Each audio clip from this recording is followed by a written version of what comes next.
Welcome back to the best division in football with your boys Awthentik and The Beard. We got a lot to talk about today, man, in the NFC East, man. The Cowboys fell to the Eagles.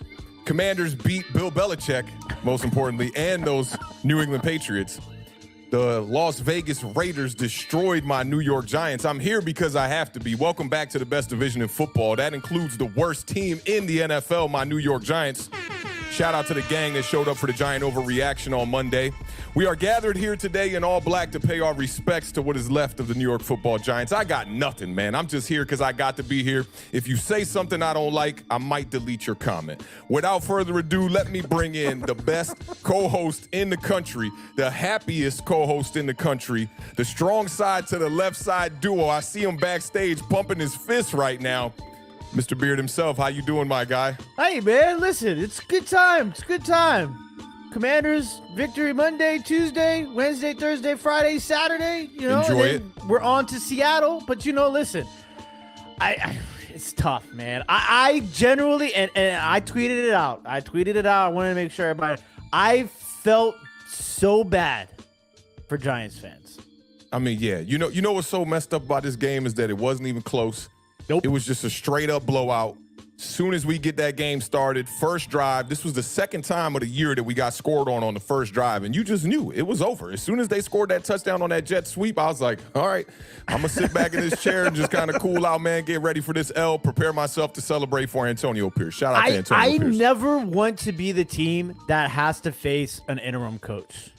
I should have known when I was picking the games that was the case. You know what I'm saying? But like, oh yeah, because you did pick the Giants, right? Yeah, I picked the Giants. That's the only game I picked wrong out of all the the NFC East games. Yep. But it's unfortunate, And I don't want to say I was naive because it wasn't like I thought that the Giants were going to win the Super Bowl, but I wholeheartedly thought this was not going to be the way that it is right now. I don't think anybody really thought it was going to be like this. I mean, there was, you talked about the record moving in the beginning of the season because the schedule was so difficult. And so, there's a couple of teams here that I'm off a few games here and there, but like the Giants, I'm completely off on. Like Eagles, we're spot on right now where we both thought the Eagles were going to be pretty much, So most definitely. It was a good weekend of football in that sense. It's a ton of rookie quarterbacks, like from first round to the seventh round at night, bro. CJ Stroud on my bench, bro. I lost my fantasy game by about 12 points. I had the lowest point output in the entire league with 76. To have CJ Stroud on my bench with 52 points, I literally cannot sleep at night over it. It's been bothering me for 2 days now. I'm just like, I cannot believe I made that mistake, man. I lost again. Yeah, you're in last place of that league. I did. I literally, it's just that there's nothing I can do it this way. Like I put together the best lineup. I score 140 something points, and the person I play every week is one of the top scoring teams in the entire league. It always goes down like that for you. I peeped that. So it's just it is what it is. But I just we barely got by. And we're going to talk about all these games, obviously. But we barely got by. I think the Dallas Cowboys and Philadelphia Eagles game was definitely lived up to the hype. It did. I thought that was an amazing game. Both teams played tough. There was some horrible calls across the league. None worse, though, than my Washington Commanders roughing the passer call. Roughing the passer call. And I had Giants fans trying to argue with me about that. Like, what about the one on Leonard Williams? I was like, bro. I hate when people do that. And look, I asked them, right? I said, are you watching the Commanders game right now? And they're just like, the one on Leonard Williams was absolutely ridiculous. I'm like, but wait a minute. Are you watching the game right now? Because we all know the most ignorant comments come from the people who have lack of information. And that's okay. It's okay to not know what's good, but it's not okay to not admit that you don't know what's good. Because I had to do the exact same thing when the Giants lost to Buffalo, right? And I'm like, it's a horrible call, that no call, right? And everybody was like, well, they get what they deserve, and then they want to show me the Terry McLaurin clip. I'm like, I know that happened. You know that happened. That doesn't have anything to do with this, though. You know what I'm saying? Right. But we're going to talk a lot of football today, so big shout out to everybody in the chat across all the platforms, Facebook, Twitch, Twitter, and of course right here on YouTube. We appreciate all the love and all the support. Big shout out to Awthentik and big shout out to all the people. Giant Overreaction show was absolutely phenomenal yesterday. So I just want a big shout out to the chat because the chat was booming. I mean, there was there was some good over and unders. There was a lot of good conversation, a lot of good venting. So shout out to the chat because, the chat's what powers us when we do these shows. So big shout out to all the subscribers. Yeah, and I really wanted everything. to do a style of show that really focused on the questions and the commentary that was happening in the chat with all the family and whatnot. And I think we did a good job of that. Over 4 hours of Awthentik and The Beard content on Monday for that Giant overreaction. That was really dope, man. And we're going to talk about this one again. I wanted to get right off into this Giants game. So, if you on Twitter right now in debates, like I am in debates today because Twitter was a complete shit show today. People don't know how to act. I've seen the emotions going all over the place, a roller coaster of emotions from tears to people being angry, cursing people out, calling people out of their names. And I think that now the Giants fans really have like nobody else to attack but ourselves. So we're just fighting amongst each other. And we really cannot get rid of this situation right now. This is like a bad roach problem in the hood right now. And you thought you got rid of them with the Raid bait, but you woke up, went to the kitchen for a glass of water late at night. You turned on the lights, and there they go, a bunch of New York Giants roaches. So let's get right to it, man. Let's talk about this Giants matchup. We head over to Las Vegas to take on the Raiders. Giants are on the board with 11:16 to go here in the third. All right, man. All right, Beard. So I wanted to come at this game with a fresh approach for today, right? I didn't want to go too redundant with what happened on the Giant overreaction. We damn near talked about everything on that show. But there's just so much to go over in this game, and before we get to the big injuries, we're going to talk a little bit about what happened in this game. So the Giants fell to 2-7. They lost to the Raiders on Sunday, 30-6. And shout out to Antonio Pierce, man. The Giants are now 0-3 against teams playing their first game after an in-season coaching change, right? So we know you talked about the interim head coach thing. Yeah, the New York Giants aren't faring too well. Now, the Raiders have been a pretty bad team, throughout this season, right? Coming into this game with only 3 wins. And the one thing I noticed about the Raiders here, though, is at home, they're pretty decent. They're 3-1 at home. So a lot of their losses, 4 out of their 5 losses have happened on the road. The Giants have scored just 101 total points in 9 games, man. That is unacceptable. People thought that this offense was going to progress, not regress. And that's been a major, major deficiency with this whole New York Giants football team this entire year. This was the Giants' 4th game trailing by 20 or more points this season. That's the most in the NFL. And the Raiders have now gone through 16 coaches since 1998. That's the most in the NFL. And you knew coming up, going up against the interim head coach, kind of a revenge game for Antonio Pierce, that this Raiders team was going to go out there and they were going to fight for him. The Giants were just awful across the board. And a lot of this happened before the injury and after the injury. The Giants were 3 for 12 on 3rd down. 1 for 5 on 4th down, just 277 yards, 4.5 yards per play, which has been the story of the year, not getting a lot of yards per play, just 154 passing yards. Both quarterbacks were sacked 8 times on the day. Danny DeVito sacked 6 times. Daniel Jones sacked 2 times. Our only red zone attempt came in the 4th Tommy quarter. Jones and Danny DeVito. That's how we should do it. Oh, we could flip that. I kind of like that too. That's a good vibe right there. Now, our only red zone attempt came in the 4th quarter. Robinson's touchdown was the Giants' first touchdown in the 4th quarter since the Cardinals game. It's now November 7th. That was September 17th. Time is just flying by, but we have not had a 4th quarter touchdown since September 17th. Yes, that is very bad. I know the chat about to light up after they hear a lot of these nuggets I'm about to drop. Evan Neal ended up injuring his other ankle in this game, so this dude got 2 bad ankles right now. Adoree Jackson left this game with a concussion in the second half, and the big news of the day was Daniel Jones tore his ACL. When you saw it live, didn't look to be like that drastic of an injury, but as soon as they showed that replay, I was like, oh my God, that definitely does not look right. Took an awkward step, leg kind of hyperextended. Now, Jones, he didn't look right all day to me.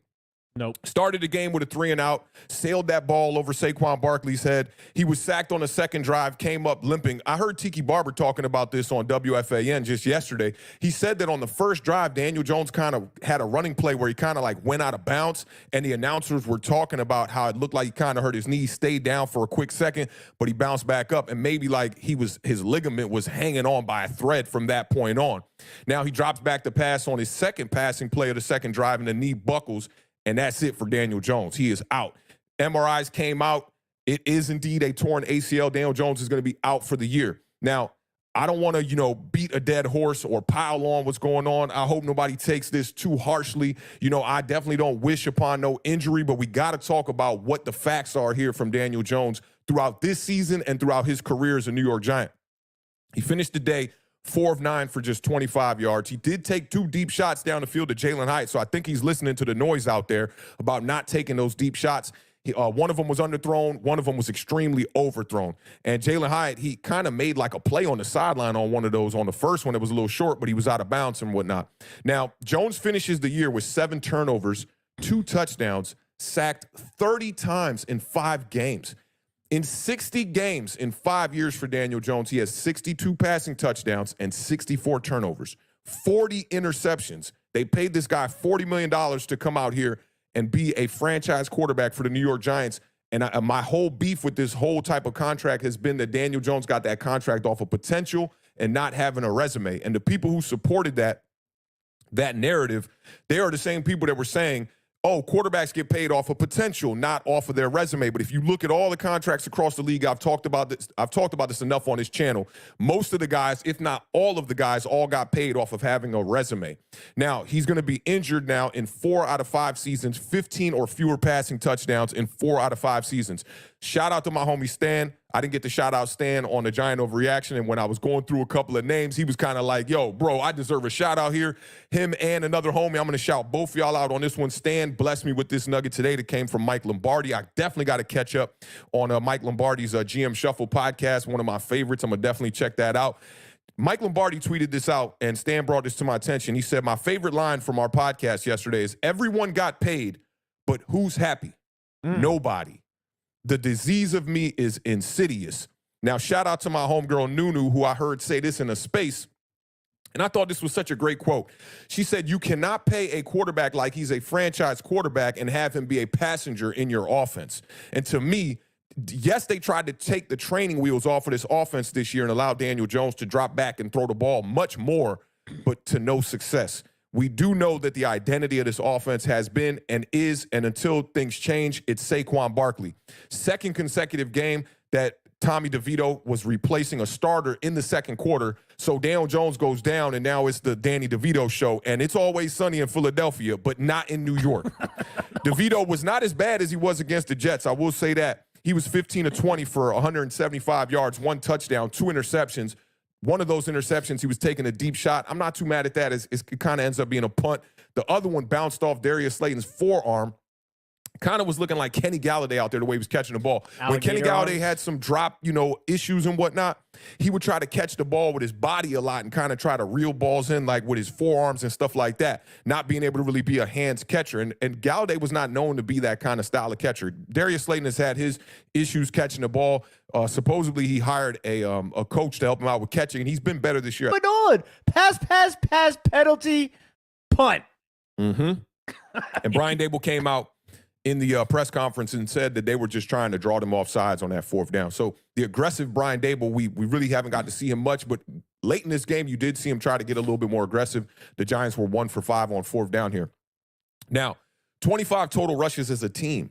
And to me, there's been an issue with the Giants all year long. Yeah, we know, okay, you can't give Saquon Barkley the ball 35 times a game, but you could give it to him 20 times a game, right? 30 is okay with me. I'm going to tell you why it's not okay with me, because we saw with Saquon Barkley, when you give him the ball 30 times last season, he'll break down.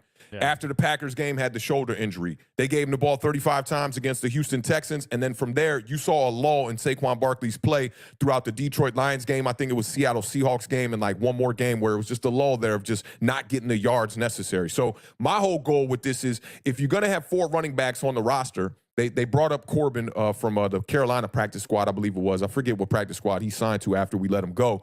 But you got Gary Brightwell, I think, who's on IR now. But you got Eric Gray, you got Matt Breida, and you got Saquon Barkley, but Saquon Barkley is always leading this running back room, and the other guys are really not getting enough touches. So I think that you could spread the wealth around, especially when you're going up against a rushing defense in the Raiders, where that is their Achilles heel. Their pass defense came into this game as a top 10 pass defense. And how long have you been talking about, though, adding somebody of top-tier quality to that through backfield? The existence of this podcast? Yeah. I've been talking about that. It's never been Deontay addressed. Foreman was a guy.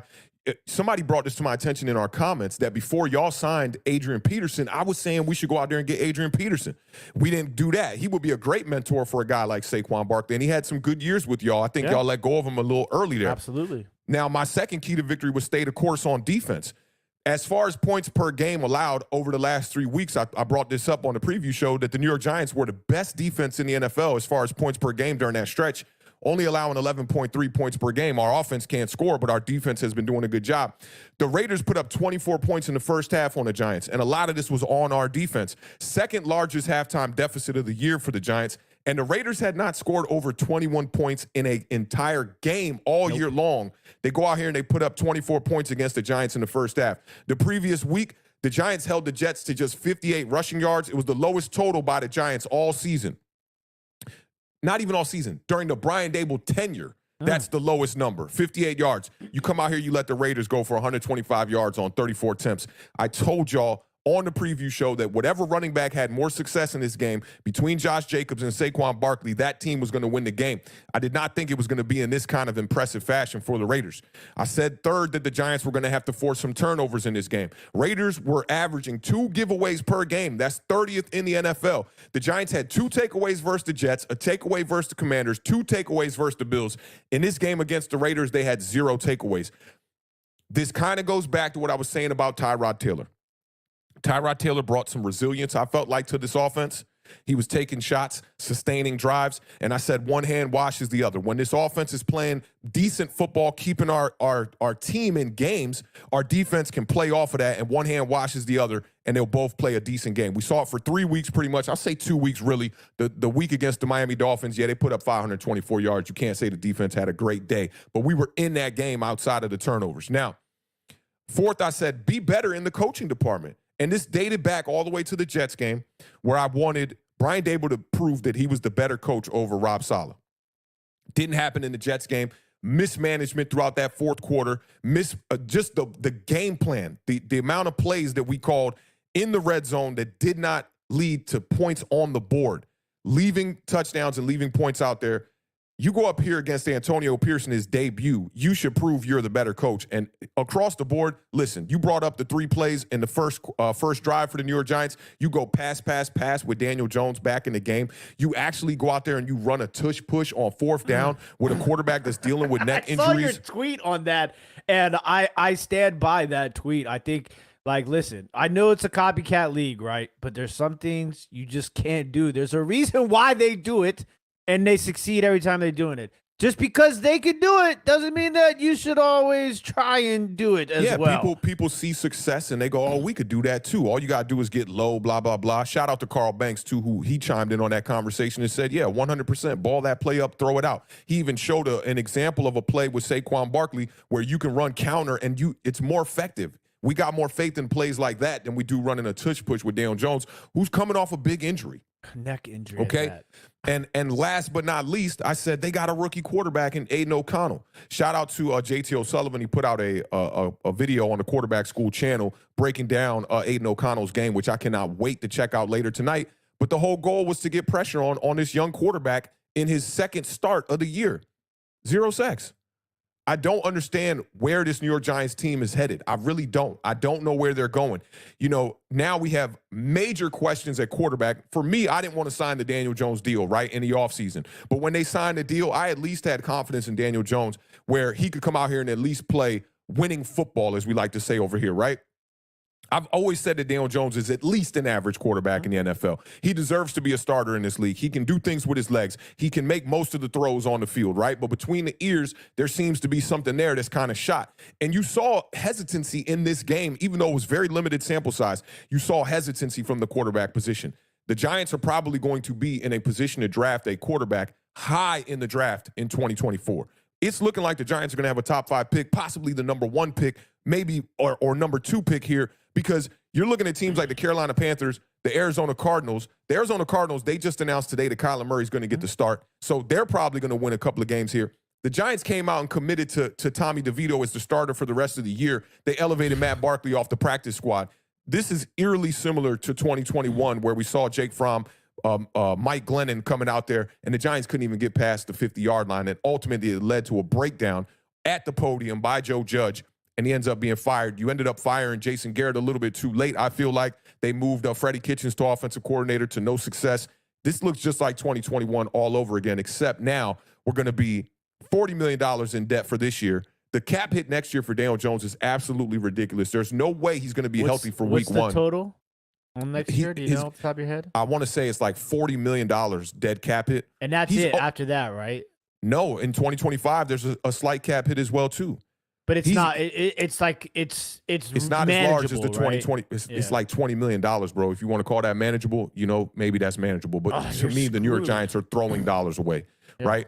And the thing is here, too, is that they didn't expect this to happen this fast. I didn't expect this to happen this fast. No. I thought that you could get through playing serviceable football with Daniel Jones for at least 2 years.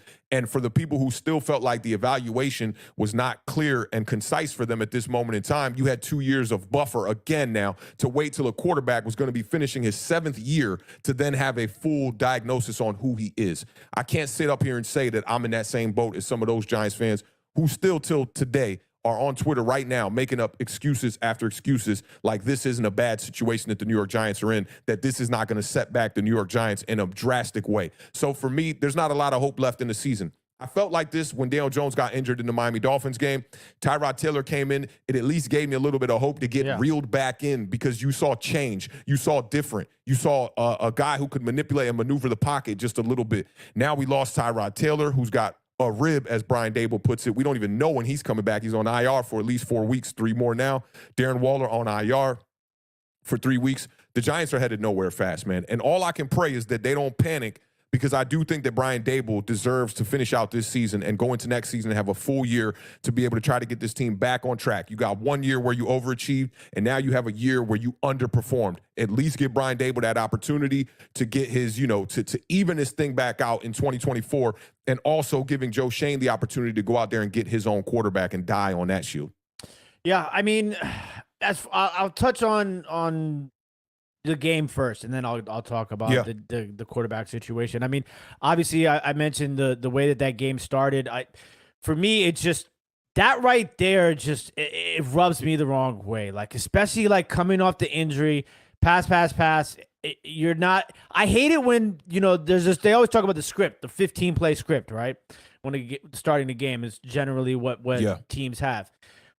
It just troubles me that you're going up against a team that their strength, and this is a team that's not necessarily a good team, their strength, and then you want to attack their strength and not their weakness right out the gate. To me, like, obviously I understand, okay, we're going to the element of surprise or whatnot, but that was just a bad way of starting the entire situation. And then Josh Jacobs, I think we were relying on the Giants' defense and how they had been playing, the last couple of weeks here as to why we thought that the Giants could win this game, right? It wasn't necessarily Daniel Jones is back, they're going to score touchdowns. It was more like this defense is stopping everybody. They're playing lights out football. Just to add this, though, when you got Daniel Jones back, you at least felt like you had some stability. Yeah. Coming from the game with Tommy DeVito playing against the Jets, where we ran the ball 22 times in the second half or something in one pass, you at least felt like, okay, we got our guy back. Things should be stable. Yeah, very, very, very true. And then the defense just couldn't stop Josh Jacobs.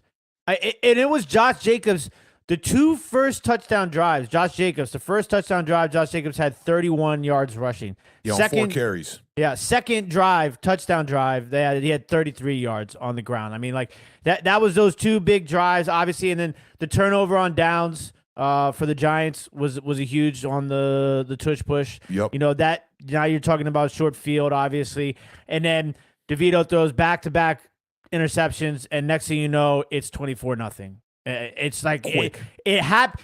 We've seen these games happen a lot, specifically with our teams. Yeah. So like we knew what the situation was at that point, and it just, and then obviously just to pile it on the injury to Daniel Jones, and the other thing that we talked about, and I think we really have to just give more praise. I don't mean to do this in spite of anybody, but Tyrod Taylor is a huge difference in that system, in that pocket. It's just 8 sacks between two different quarters. Right. You know what I'm saying? So there's obviously something that Tyrod Taylor was doing, because we talked about the Vegas Raiders. It's not like the Raiders were top 5, top 10, top 15 in sacks.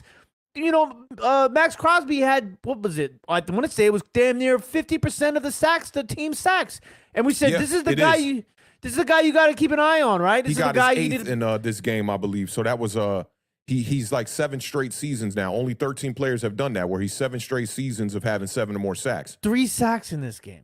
Three Yeah. sacks in this game. You know, so it's just everything that you thought that they would have game planned for. And yes, I know you lose Daniel Jones, and you know that might alter the game plan a little bit, but it just seemed like the game plan from the beginning just was not there. Like, I mean, you could speak hypothetically, like, okay, Daniel Jones, if he finishes the game, does this game end the same way?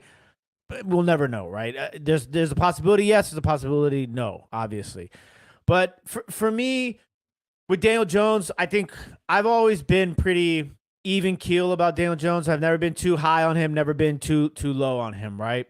I was okay. I think I got kind of like convinced it was okay by the end of the whole saga of signing Daniel Jones. I understood the reasoning, maybe. Yeah, most but def. I don't think it wasn't like I was on the forefront of the Giants should 100% sign Daniel Jones to a franchise, because it's and you brought up such a great point. Like, there is such a thin line between paying a quarterback on projection and paying a quarterback off of resume, like you said.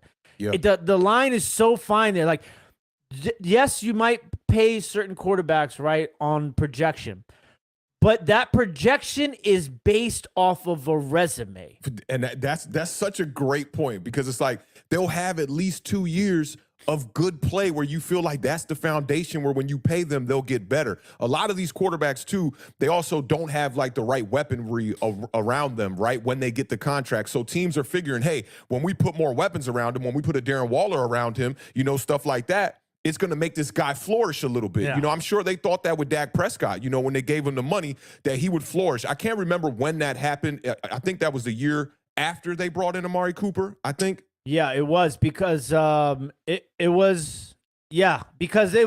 it started getting dicey, because they paid Zeke, then they had to pay Dak, and then they had to let Amari go because they couldn't afford him after you know, Dak and Zeke contracts, which, I mean, Dallas has shot themselves in the foot time after time over the last few years with those sort of contracts. Yeah. It's difficult, but you know, moving forward, I wholeheartedly believe that Daniel Jones has a place in this league. For sure. I definitely think that. Yeah, As a starter, too, I think. And I think that, to be perfectly honest with you, sometimes it just doesn't work. But you know what? Now that I'm saying that, I almost want to retract that, right? As a starter part. Yeah, because this reminds me a lot of Marcus Mariota, right? Mm-hmm. And Marcus Mariota was in Tennessee. His good year, like the Daniel Jones 2022 year, Mariota's good year came in his second year. He had Rashard Matthews, I believe, as one of his receivers, and he had 2 Corey Tajay Davis? Sharp. Nah, this was way before that. They drafted Corey Davis in the first round. I want to say the year that they brought in Tannehill. It was like around that time. This was before Corey Davis. It was Tajay Sharp, Matthews, and one other. They had like Delaney Walker at tight end. The wide receiver core was shaky. Their offensive line was just starting to rebuild. And then they drafted A.J. Brown, right? They brought him in, and when you brought the weapons around Marcus Mariota, it told you that he wasn't the guy. So by the time they declined the 5th-year option, they ended up bringing in Ryan Tannehill. And when you see Marcus Mariota go to another team, you could be a starter in this league for another year or two on a low-level team like the Atlanta Falcons, maybe a team like, it kind of this might be a little egregious, but it kind of reminds me of something like a Kyle Orton or like one of those Denver Broncos type of quarterbacks where okay, you could be all right, but I don't think you're going to see great success in this league. A lot of people were of the impression that if you sent Daniel Jones off to another team, he was going to completely flourish. And I don't think that's the case unless he were to go to a team that's absolutely ready. You know, something drastic happened to the Philadelphia Eagles or maybe the San Francisco 49ers. But, I don't see a quarterback like Daniel Jones going to a team like the Seattle Seahawks and completely flourish and doing what has he shown you to make you believe that, right? Running the ball, I think. That's question. About it. Yeah. For me, it's interesting because you talked about Mariota, you talked about Tannehill. That's the split in the the fork in the road that I look at Daniel Jones, career trajectory at this point moving forward. Does he take the career path of Ryan Tannehill, or does he take the career path of Marcus Mariota? That, to me, is where I see Daniel Jones right now. And listen, it's going to be... Even Ryan Tannehill, it's very similar. Yeah. He struggled with Miami. They sent him to Tennessee. He had a lights-out year with 33 touchdowns. I think it was 7 interceptions. He balled out that year. He even balled out the year that Derrick Henry got hurt. I remember Derrick Henry got hurt by like week 7, and Derrick Henry had like 10 touchdowns on the ground in 7 games. And then Ryan Tannehill, they were the number 1 seed, and he took them to the playoffs. Then they got booted after the bye round. But still, you look at Ryan Tannehill today, he's not going to be a starter in this league for much longer. Nope. Shout out to the Beige Boy. I see Beige Boy in the chat one time. He said, look at Carson Wentz, who just got signed by the Rams. They're not bringing in Carson Wentz to be a guide moving forward. They're just bringing him in, in case insurance policy here for Matthew Stafford and just a buffer, to be honest, right? Because they don't got no other guys on the roster. But you look at Baker Mayfield, he's kind of in that ballpark now. But Baker's a guy that right now, you see in the way he's playing when he got weapons around him with the Tampa Bay Bucks, at least he's keeping them in games, man. He's very serviceable, and they're not paying him franchise money. They're paying Baker Mayfield $3.5 million a year to go out there and try to win a couple of games in a porous division that if he can get them right, they're going to win that division. So this is the thing, though. Now, this is where Joe Schoen this is where you make your mark. You got to find a way out of this. Most definitely. You literally, that is your number one goal. Like, you let the scouting department, do all the legwork up, during this season right now. You got to be in that war room with your guys, your cap guys, the guys that got guys that know guys, because you're going to need a guy to take this guy off of your hands. You're going to end up eating some of this contract if you can find somebody to take on some of the contract, right? I don't think they're going to be able to find anybody to take on this contract because, look, he's coming off an ACL tear. We've seen this with Kyler Murray. It's now entering week 10, and Kyler Murray is finally about to be healthy to go out here and start a football game. Yeah, I mean, I know this upcoming season, right? Oh, they'll cut him. They'll cut him the next year and take just take the $30 million after that. Someone in the chat said it was $22 to $25 million in 2025. So just eat the 22. Just eat the 22. Yeah, it's this year that's the big number. That going into 2024 is the big number where they can't really cut him. You're not going to find a trade partner for 2024 season. There's absolutely no way. You're not. There's no way. So it's an absolute mess. I like I said, I feel bad for Daniel Jones. And then people will say, oh, well, he's got his money. Why would you feel bad for him? Listen, I play sports, and I'm a competitor. I don't care if we're playing hopscotch, basketball, Wordle.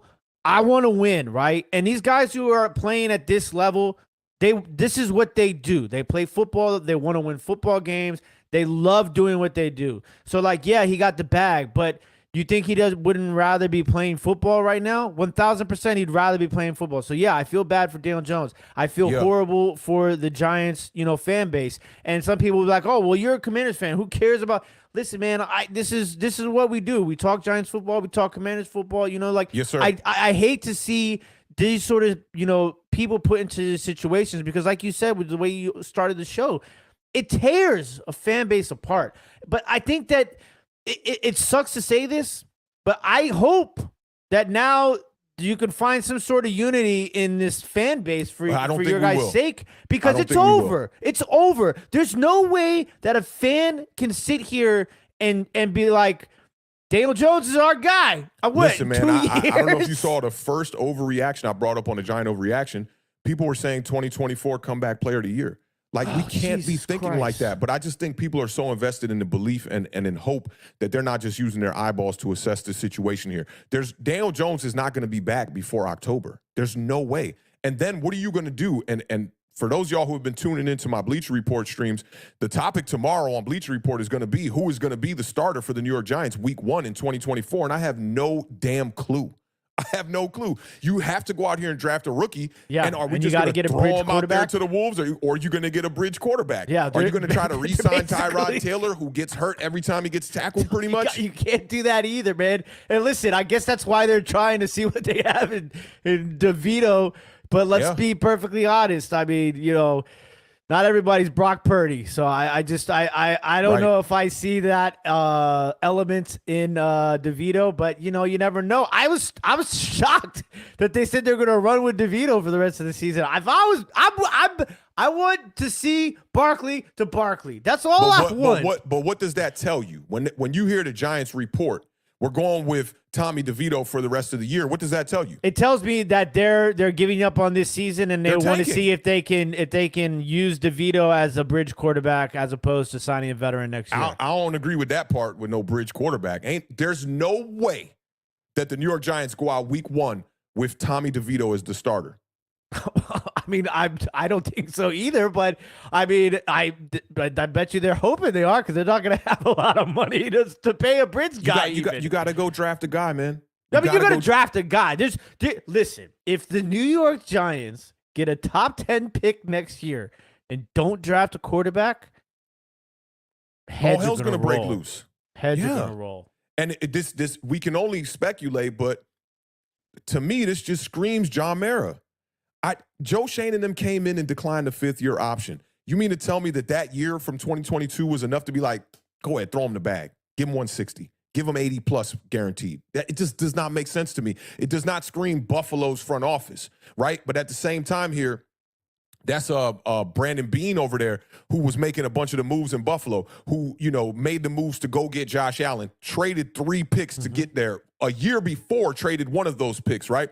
Went out there, traded for Stephon Diggs, made all the moves, right, that we thought the New York Giants were going to try to make in the offseason entering 2023. Instead, you had DeAndre Hopkins out there who was an alpha wide receiver 1 who looks pretty damn good with the Tennessee Titans over there with nothing at quarterback. He's still going out here eating. We didn't want to make the move on him. According to him, in the GQ article, he said the Giants didn't even call him back after his agents reached out. So you skip on the wide receiver 1. You bring in Darren Waller, a guy that you knew had injury issues coming into the year. I went back again and I looked at our record prediction, right? And I remember you said this. You said, I posted the statistics where I had him at 800 yards and like 3 touchdowns with a hot take that Daniel Bellinger was going to have more touchdowns than Darren Waller.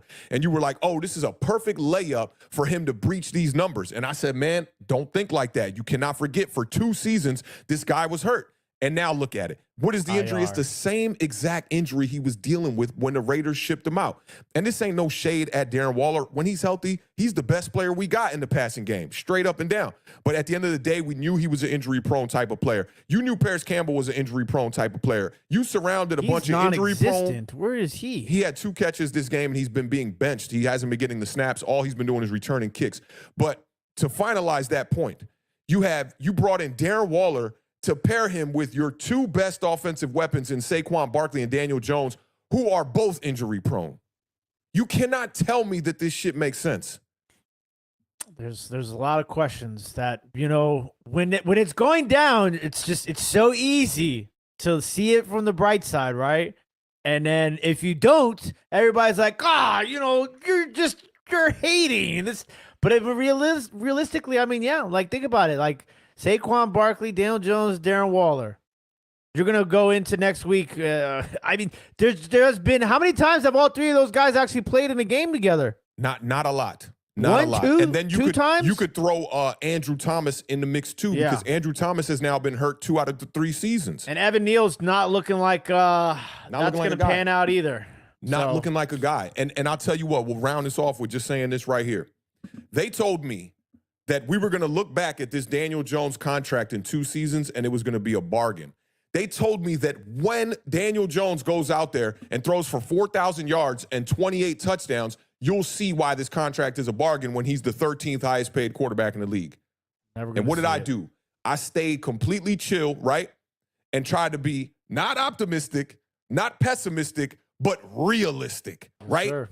I tried to be realistic about it. You're expecting this guy to just out of nowhere mutate and turn into a franchise quarterback overnight because you paid him the money. Most of the time, when we talk about other positions around the NFL, when you pay these guys and, they bring their contract year and then you pay them, the numbers regress. Yeah. That's exactly what we saw. I wish Daniel Jones nothing but the best when it comes to this recovery stuff. But, man, I hate to be the guy to say, hey, we all told you so. We told you. We knew this was going to happen. We didn't know he was going to get hurt, but we did not expect Daniel Jones to mutate and turn into some totally different quarterback in 2023.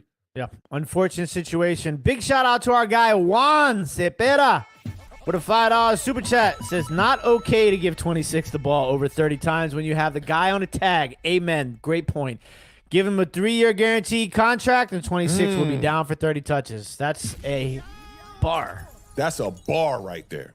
That's Very true. Bar right there. This is why we rely on the fam in the chat, because y'all always talking that fire in the chat. I swear we got one of the best chats. You don't got to deal with none of that bogus nonsense in our chat. Shout out to Tim from Online Big Blue, too. I saw him in the chat. I don't know if he's still up in here, but he's another one. He been telling people, like, look, Daniel Jones is an average quarterback. The dude is not going to mutate. He been telling you about Saquon Barkley breaking down if you give him too many carries. You didn't give him the contract. Juan, you bring up a fantastic – I hate that you had to pay $5, but we appreciate that support. You paid $5 to tell us a gem right here. You can't be giving a guy the ball 30 times when he's on a franchise tag or, in this case, a deal that represents what the franchise tag is. Yep, very true. Big shout-out to our guy, your guy, everybody's guy, Tutu! With the $4.99 super chat. Says massive salute and respects to Awthentik #1 gold mine master. Okay, like we're gonna go with that one is for the not the big boss. We're gonna go gold mine master. I'm slender. Beard's man. the roadmap's architect and all Facts. diehard Giants fans in America. And please slap all Boyd Sluicas. Fist pump Italy. My man, Tudo, in the building one time. We appreciate you, brother. Big shout out to our guy NYG Mason with the $4.99 super chat. Says Daniel Jones is a $160 million paperweight. I Let's heard be that honest. on the last stream too, man. Man, I wish I could find that paperweight in the thrift store.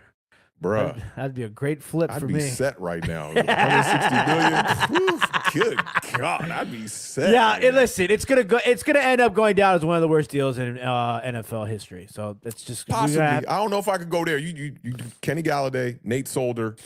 Those are probably two worst contracts in Daniel Jones. the Giants are just Giants racking community. up worst contracts in the history. You guys gonna have Yes, sir. a all worst contract team over here in New York. Facts. Big shout out to our guy once again, NYG Mason with $4.99 super chat. Because if they cut him in 24 before the June 1st deadline, $69 million, you get 22 and lost space. Post one is 47 and 24, and in 22 in 25, same as 25 so 20, cut. 22 million in 25. Bro, Either way, you're Like, screwed. that's That's going to just gonna set show you back. how rich these damn franchises are. They just throwing this money. Like, go ahead, take it, dog. Take them. Here you go. Here, take it. Whatever. Win me games. And John Mayer's probably the most upset now. In hindsight, he probably the most upset about this whole situation. Absolutely. But big shout out to NYG Mason. We appreciate the super chats, and thank you for breaking down some of those numbers for us for sure. And shout out to everybody in the chat. You guys are absolutely crushing it right now. There's a lot going on. I know this is a most lot definitely. to digest, obviously, here. Let me highlight one before we move on from Yeah, this go game. for it. I like this from Stephen R. Stephen R.'s been dropping gems lately, too. He said, can we talk about how Saquon is still producing? We can't say he has fallen off the cliff or the blame. The same offensive line number 8 had is the same one that Saquon has. I mean, no one talks about that. There's this bubble around the quarterback that people will only give that grace to the quarterback and not the other players on this league. Somebody brought up a real good point to me on my Twitter earlier today, right? They said, everybody wants to say, don't pile on Daniel Jones, don't bash Daniel Jones and all that, right? But where was that energy when Evan Ingram needed support over here? Yeah. When Eric Flowers was struggling and he needed support over here. Great But for point. some reason, there's this weird innuendo around the quarterback that we can't be critical about him. I'm labeled as a hater on social media when all I do is try to assess it with a critical eye. I'm the same dude that said that Daniel Jones was going to be better than Josh Allen in 2019 on this very channel, okay? That said Dave Gettleman was going to bring in the hog mollies. And today, people are saying, and Bad Dog included, saying this, that, Authentic, you're like royalty and you're always right. I'm not trying to be right here, but the truth hurts people. I noticed that, especially when it don't support the narratives that people was running around screaming in the summer. When it don't support that narrative, then obviously people are going to feel some kind of way. But don't shoot the messenger. Yep. All I did was come out here and assess it week by week, put my elbow grease, my blood, sweat, and tears into this content, literally 4 days a week, and just tell y'all what I thought it was. That's all I thought. And now people looking at me like I'm the bad guy because I said, hey, don't sign Daniel Jones. And now it's looking like we should have not signed Daniel Jones. And this team is falling apart around him. The Mike Lombardi tweet that, hey, everybody got paid. Who's happy? Nobody. The fans ain't happy. The quarterback's on the sidelines injured. The backup quarterback's on the sideline injured. Our top 10 right tackle is now dealing with another ankle injury. you got a couple of players on this defense that are going to be the foundation and the building blocks, at least. And I said this on the Giant Overreaction. At least you don't got to worry about going into next year and figuring out how you're going to build that defense. You know that this is going to be mainly an offensive rebuild. Add some depth pieces to that defense in the draft. Try to figure out a way to get this cap situation under control in the next 2 to 3 years. And who knows, maybe the New York Giants can get back on track. But for me, I don't see this this roadmap getting us to where we need to get to our destination within the next 3 seasons. The New York Giants are going to have to suffer from these mistakes that we've seen from the front office, from the coaching staff this year, and from the lack of execution from the players on the field. Yeah, you're gonna have to find a unicorn. That's the only gonna be the only way out of this, realistically, because you're gonna put yourself in a financial strangle over the next couple of years, and it's not just a quarterback situation now that you're gonna have to address. I mean, we talked about you're gonna need some sort of running back depth. You're gonna need a wide receiver one. You know, like there's gonna be some offensive line changes that are gonna be needed to be done. So it's gonna have to be a lot of Moneyball being played. You know, you're gonna have to find those. A lot of Moneyball. Gotta have to find those good bargains. You know, you're gonna have to go to Foreman Mills and find that one gem on that $4 rack after looking for about 4 hours. The undershirts that don't have a left sleeve longer than the right sleeve. You come up on the bargain on them one time. Yeah, man, tough way to lose, you know, to the Raiders in blowout fashion. This was the game that I thought the New York Giants were going to win.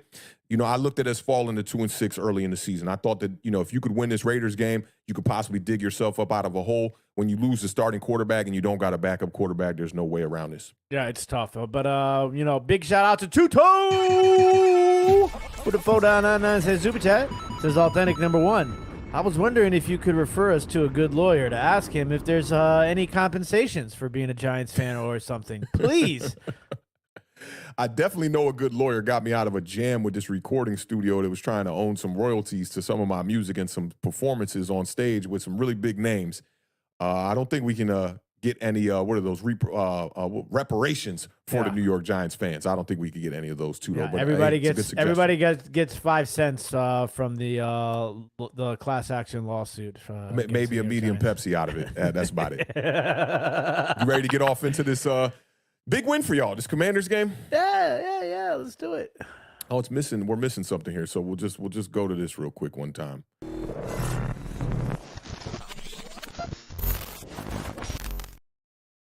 All right, man, let's talk about this one, man. You know, I did think the Patriots were going to find a way. My man, Bill Belichick, let me down in this one. Commanders improve to 4-5. That's that improve from when Jay-Z was featuring Memphis Bleak on Volume 1. Pain in the ass was talking about a new improved Jay-Z. That didn't pan out too well. Memphis Bleak had a decent career, but he wasn't a new improved Jay-Z. Patriots fall to 2-7. The Patriots were favored in this game, too, by 3.5. Commanders end up winning it 20-17.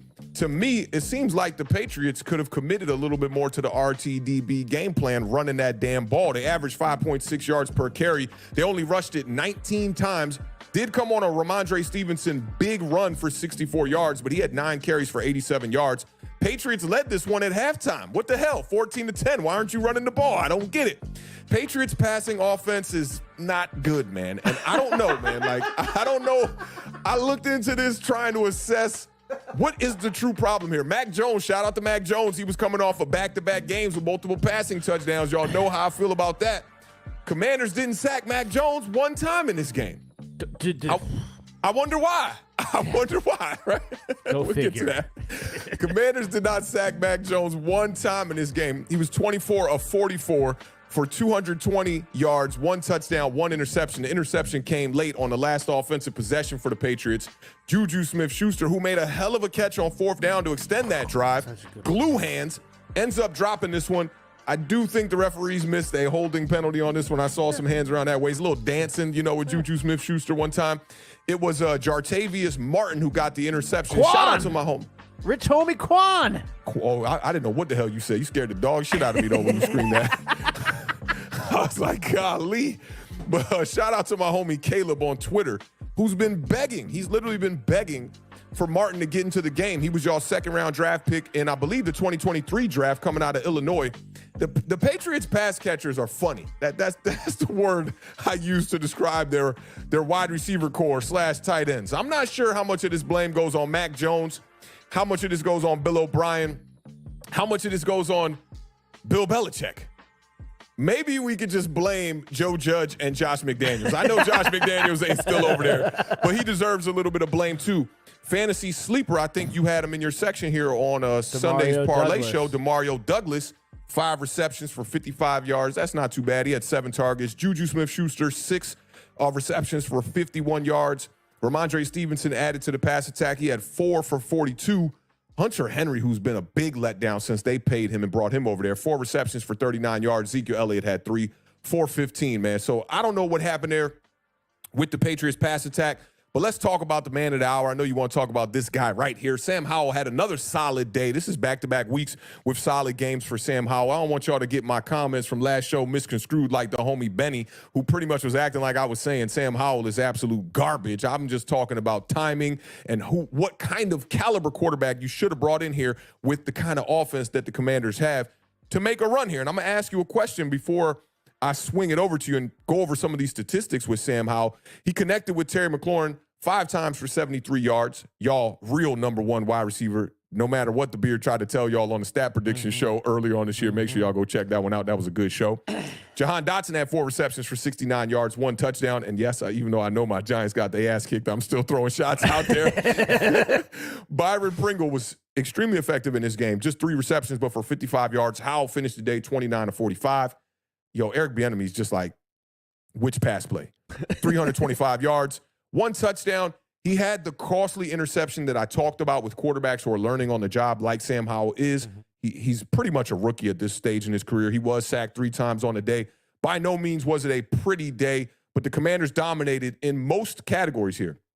First downs, I won't take all the nuggets and all the juice. I know you like to talk about third downs, but I'll just talk about the categories that y'all dominated in. First downs, third down percentage, total plays, total yards, yards per play, passing yards, yards per pass, rushing yards, rushing attempts, time of possession. It didn't look that good for y'all in the red zone. Y'all were 1 of 4 in the red zone. Sam Howell right now is projected to hit 4,000 yards and end the year with around 27 touchdowns, 17 interceptions. Reminds me a lot of Daniel Jones' rookie year, where in 12 games he had 24 touchdowns, 12 interceptions. What do you think about Sam Howell so far?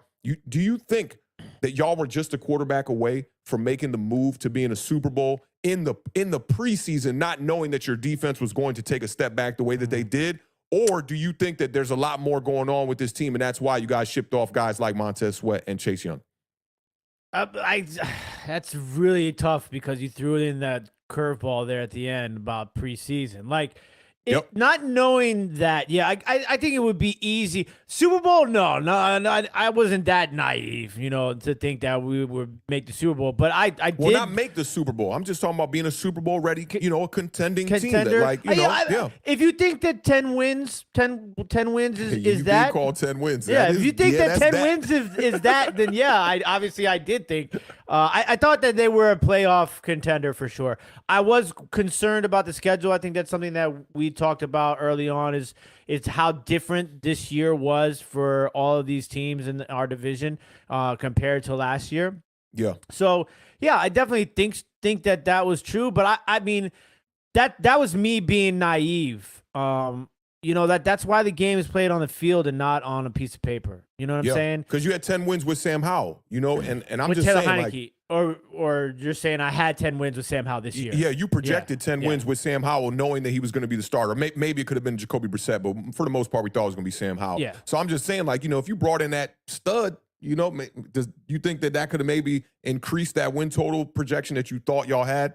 At 10, maybe get you to 11, 12 maybe, and be a real contender in the NFC East? The only people I think that I would have thought that would have been the case, that was like reasonable obtainability, that was rumored, obviously, would have been Lamar Jackson or Aaron Rodgers. Outside of that, I don't think that there's anybody that really that was attainable in the offseason that would have made bigger impact than what Sam Howell has done so far this year. For sure. That's kind of where I'm at. I mean, if he can get, I don't think he'll get there, but there is some talk about him possibly breaking single season Commanders passing touchdown record.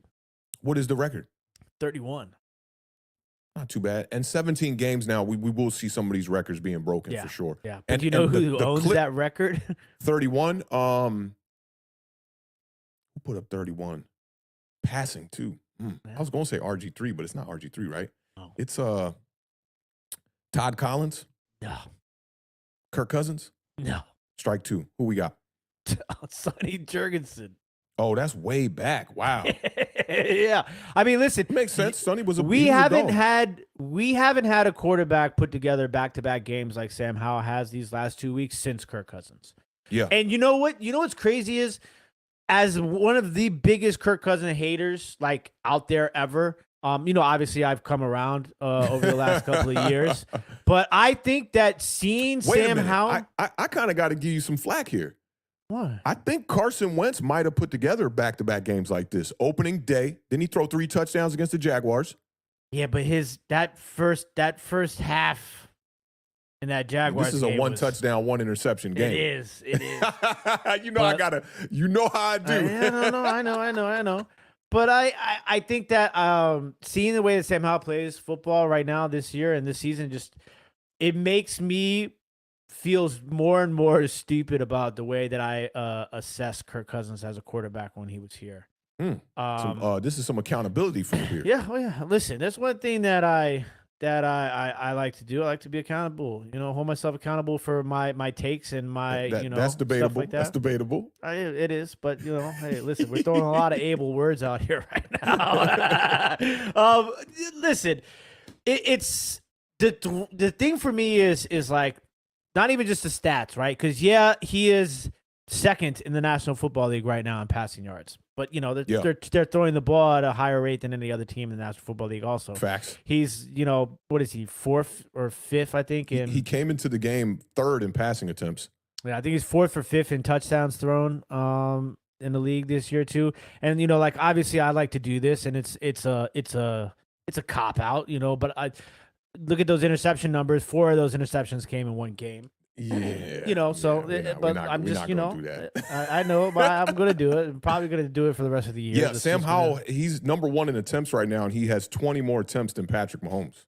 Yeah. So go figure those two guys, right? But I just, it's seventh not in, necessarily touchdowns. 7th in touchdowns. Yeah. It's not necessarily just the statistics, right?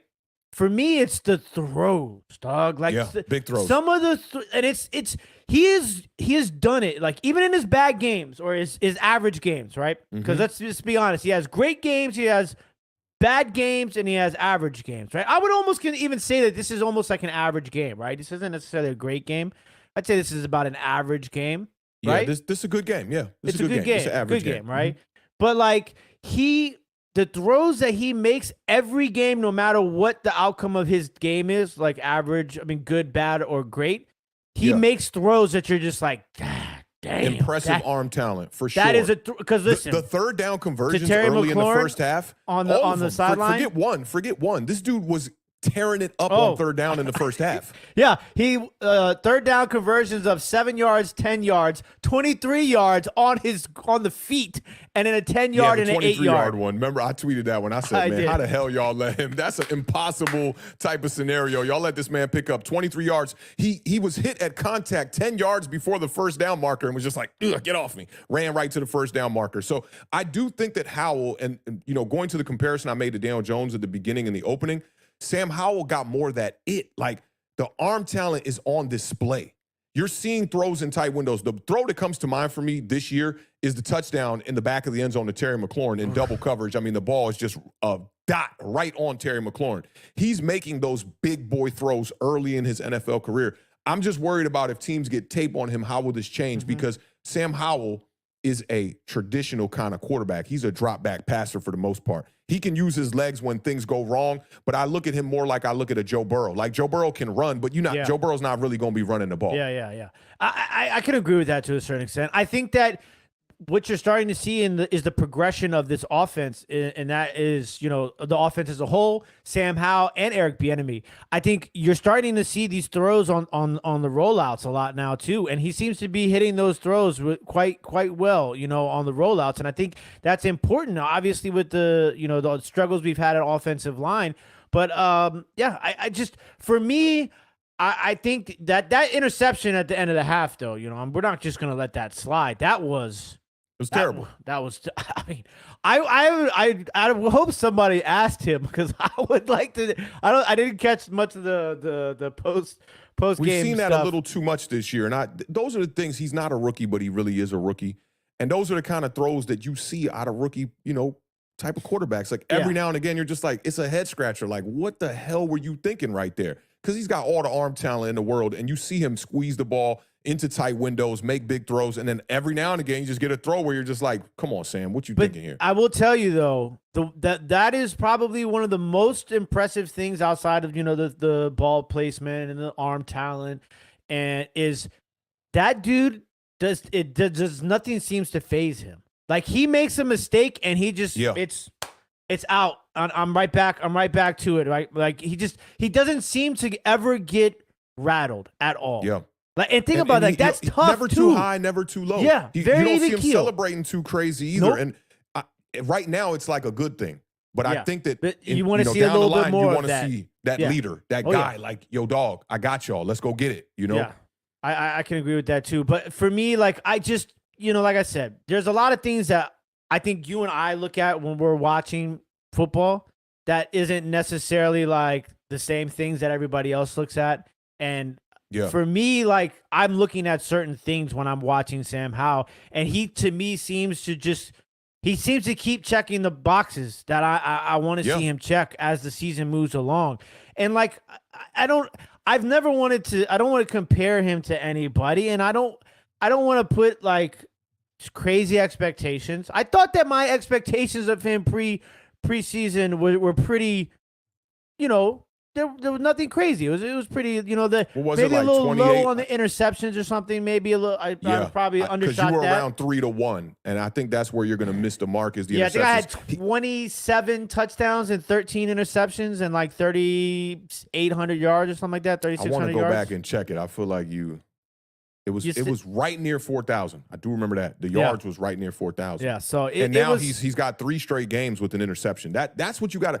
That's the part that I was talking about last show about the thing that's like Taylor Heineke. Mm-hmm. You cannot go into games and be a guy who's going to turn it over once a game. Can't be that. No, and listen, and if you are going to do that, you better be Josh Allen because he's the only one right now. Even him, man. He's struggling. He's got what, 5 straight games now with a turnover? I don't know what it is, but you can see last year people were like, oh, Josh Allen's turning the ball over crazy. But then when the year ended, he had the same amount of turnovers that he had the previous year in 2022, right? So it was the red zone where Josh Allen was struggling. But this year, you seen a guy that's kind of like it's becoming the norm now. You saw Josh Allen go out there and lose to the Patriots, and y'all just handle business. Don't make no sense. And they beat y'all 33-3. Listen, the league don't make no sense. It's a week-to-week league. It's a week-to-week league. But, just a couple of things from the game, obviously. I thought that the balance was there. We ran the ball, I want to say, either the most or second most attempts that we have. 29, I think it was. Yeah, 29 rushing attempts. Obviously, a couple of those are going to be scrambles from Sam Howell. But I thought that was really good. I thought the enemy, once again, called a really good game. 9 different players caught passes from Sam Howell, 6 of them with at least 3 receptions. So, like that's spreading the ball out really well. You talked about the red zone, bad things, red zone, 1 of 4 in the red zone. That's not going to cut it against a team like Seattle next week. You're going to have to find a way to produce better in the red zone. 0 sacks. Mac Jones was back there all damn day. Yeah, there was no pressure on him. The 1 sack that we had was nullified by the worst. Most people are calling the worst call of the season. It's the worst roughing the passer call we've ever seen. It was awful. It was a perfect tackle and it was blindside. Yeah. What do you want the guy to do? They want you to do a lobster roll or a crab crawl, I believe. I get it, but they're allowing players to get to the quarterback and at least fall on them a little bit. I understand when they're like, putting the weight on them and like burying them into the turf, right? I understand those penalties because that's what they're trying to avoid. But that one, he just hit the ground, rolled off, and they call a roughing the passer. It was a terrible call. They were better in this game with penalties, only 4 penalties for 30 yards. One of the things that you mentioned about domination, which I thought is Super important moving forward and very important to the evolution of this offense and Eric Bieniemy's play calling, and that's the time of possession. 37 minutes and 10 seconds to 22 minutes and 50 seconds. Facts. 5.6 yards per play on offense. I mean, that's I love to see a number like that. You know, I mean, they're getting a first down every 2 plays. Yeah, 5.6 though is not crazy. No, I mean, it's not crazy. Where was the Patriots at? 5.2, I think. 5.2. Yeah, and a lot of that came on the ending drive there, though. That offense looked pathetic, and the big run from Ramondre Stevenson. Yeah, and that's the thing too. Like, you take away Ramondre Stevenson, it's like that. I mean, you're looking at 43 yards on 8 attempts. But you can't do that, man. No, you can't do that. You can't do that. But I'm just saying, you know, like, if you remove the biggest play they had of the day, yeah, and it was a misassignment. Jamin Davis it was a run blitz, and he fired the wrong gap, and just left a gaping hole there.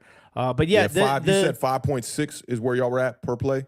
Yep, 5.6. So that will be tied for 8th right now in the NFL. Yeah, the Miami Dolphins are at 7.1, 49ers at 6.3. Everybody else is under 6. Yeah, so not bad. Not bad at all. And the defense though, you know, shout out to all the rookies. The rookies all had one little play or another. Emmanuel Forbes, great comeback game. Now listen, it's not AJ Brown. You know, it's not. We're talking about, you know, it's definitely not AJ Brown. Low level guys here. Yeah. But it's good to see mentally. You know, that's the thing. Like, some people don't. For me, that means a lot. Like, so much of football, especially when you're a rookie, is mental. So I think that, you know, for me, that's a good sign. I thought he did well. Chris Rodriguez made a huge tackle on special teams to pin the Patriots back. The Patriots. That dude, number 41, that white boy? Yeah. Yo, he's everywhere on special teams. Yeah. I got to figure out that dude's name. And when it comes special teams player of the year, that he Roll might be Holter a guy. or something. Roll Holter or something like that. Everywhere on every special teams play, bro. What about my guy last night in the Chargers game, man? Rookie took that punt back the for punt a touchdown. return. Yeah, that was major. Dude's got wheels. But yeah, so as far as you know, the defense. Outside of that, like, a lot of people were telling me that this defense was going to be better without Chase Young and Montez Sweat. They told me that these guys had bigger motors, and what's the dude's name? What's the dude that's Casey Toohill? Toohill. I was about to say Tutu Will. Casey Toohill. They told me that he had a motor, right? Like, that don't even sound like a problem. He's only had he's had almost as many sacks as they did, and he only played part-time. Listen, it's a whole different ball game when you got to play every damn snap. Different ball game. You know what I'm saying? And obviously I love both of those guys, but I just want to make it be known that, you know, in my little rant, both of those guys are unrestricted free agents at the end of this year, James Smith-Williams and Casey Toohill. So now you're looking at losing basically their top 4 defensive ends. They're going to have to re-sign at least one of them. They're going to have to re-sign so I think you're going to see more of KJ Henry and Andre Jones, the 2 rookie DNs. I think you're going to start to see them. I don't even know who them dudes is. Well, KJ Henry's the one that had the sack that got, you know, called back. Yeah, it's okay. And Andre Jones, Henry was a 5th-round pick. Jones is a 7th-round pick. So you're going to see a little bit more of those two. Yeah, those 2 guys. This is why I went on that rant. I was like, listen, I understand what y'all are saying, right? But damn, now you're going to have to sign somebody. You're going to have to pay somebody the same amount of money you would have to pay one of those guys. You have to pay somebody else at that position. Wait, paying like a Chase Young or paying Montez Sweat? Nah, you ain't got to go. You don't got to go. Them guys was going to make. You saw Montez Sweat contract. Got $100 million. Yeah. I mean, but they're not going to get the same amount, but million you're going to have to spend some money. What are you going to spend? 10, 15 million a year? You could address it in the draft. You know, you could bring back those 2 guys you got right now playing for cheaper deals than $100 million. I'm damn sure about that.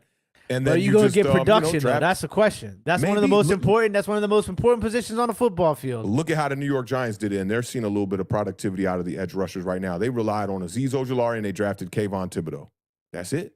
Well, so I mean, what's my man, Jahad Ward? That's it. They're gonna have to figure a way to get to the quarterback this week. That would be damn sure, because you let Geno Smith sit back there. Listen, our secondary is not going to be able to stop DK Metcalf. That's going to be a good test for y'all, I feel like. And I'm gonna keep it real with you, man. I think DK Metcalf and Tyler Lockett are a little bit overrated right now. I really do.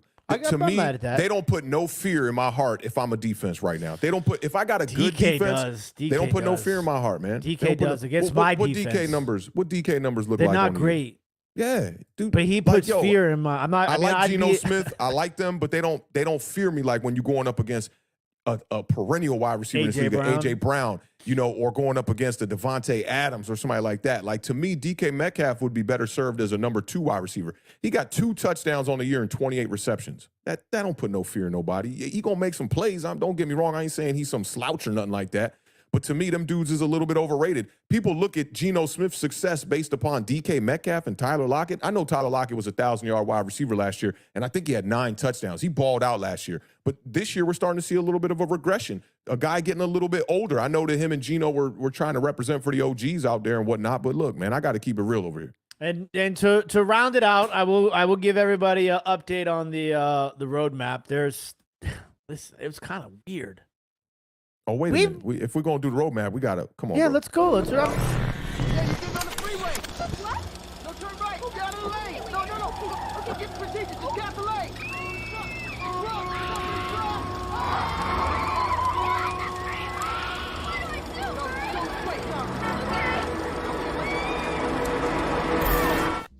I was gonna wait for you to bring it up, man. This man tried to go. You saw he grabbed his notebook, tried to go to the roadmap. That was like that's the cue. That's the cue. Like, that ain't no cue. That's like pulling off and my leg's still halfway out the car, dog. I'm like, man, where we going, bro? Come on, cuz. All right, let's go over this roadmap one time, man. All right, ladies and gentlemen. It was a bumpy road. We did get to our destination. Might have had a flat tire along the way, but first stop on the roadmap: hold New England to 14 points or less. Did not happen. They scored 17. Forced 2 turnovers. Only forced 1. Did not happen. Have 0 turnovers. Did not happen. We had 2. Okay, this is where I'm going to pull out the... if you eliminate Ramondre Stevenson's 64-yard run, we definitely held them under 100 yards rushing. But if you're not going to do that, they did run for 107 total yards, so we did not... Come on, bro. So yeah, we didn't hit that one either. So I don't think we're going over right now. Allow less than 3 sacks. Okay, we allowed 3 sacks, but one of them wasn't really a sack. It was a scramble, and they called it a sack because he was a half a yard short of the line of scrimmage. So was it really a sack or was it really not a sack? It was technically a sack. So the last 2 we hit though. Higher than 50% on third downs. We went 9-17 on third down. Okay. And most importantly, RTDB. I said we were gonna have our best. I said we were gonna have our best rushing performance of the season in this game against a team. Yeah, against a team that didn't allow less than. I mean, they allowed less than 100 yards per game on the ground. I said we're gonna have our best rushing game of the year, which would have been 123 yards, is what I said. We ended up going for 124 rushing yards in the game. Listen, Eric Bieniemy need to be on the hot seat. This is y'all best rushing game of the year. 18 carries for 63 yards from Brian Robinson. Golly. I don't know how I'm feeling about this, Mr. Bieniemy. Hey, shout out Antonio Gibson too, by the way. Had a fantastic 6 for 34 game. or something like that. He had 11 touches total for 76 yards. 11 You think it might have been a mistake yards. to remove him as the lead back? No, I don't. feel listen, like you he know was more me. I'm effective on a worse team. an Antonio Gibson truther. Yeah. But I think they're starting to use. I think they're starting to get more comfortable using him in that sort of I don't want to say Christian McCaffrey, but I'm going to say Christian McCaffrey. That sort of style of play. Well, Christian McCaffrey's a lead back. Alvin Kamara sort of situation. He's another lead back. Yeah, I understand that, but Antonio Gibson getting, what'd you say, 9 touches? 11 touches. Come on, cuz.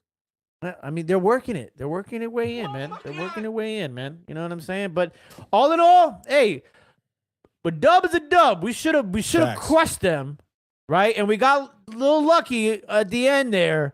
Because listen, there is no doubt in my mind And anybody who is a Washington Commanders fan who cannot sit there and tell me that you did not think we were going to lose that game. Oh, yeah. It definitely looked like y'all was about to lose that game, bro. All the way up until the last play, the interception. I was like, oh, y'all just dodged a bullet right there. Yeah, I definitely dodged the bullet. So but big y'all shout out did to give Mac Jones a lot of opportunities late. There were two other drives before that stalled out.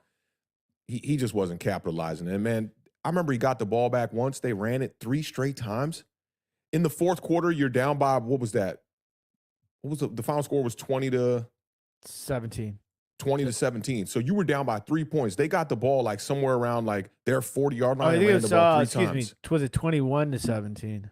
20-17. It was 20-17. Yeah, 2017. Yep, 2017. It's just bad coaching across the board, man. I'm not a big fan of Bill O'Brien, and y'all know how I feel about Joe Judge. Let's get to some of these super chats real quick. Big shout out to James Hollister with a $5 super chat. Says, I always said this year the Giants are drafting a quarterback in 2024. All Daniel Jones does is determine what round. Looks like a quarterback in round 1 or 2. Better not be 2. Nice show. Appreciate that, James. Why you say it better not be 2? Because I said it earlier. I said if you have a top 5 pick in this draft and you don't draft a quarterback, something's wrong. I understand you said it, but I'm just asking why.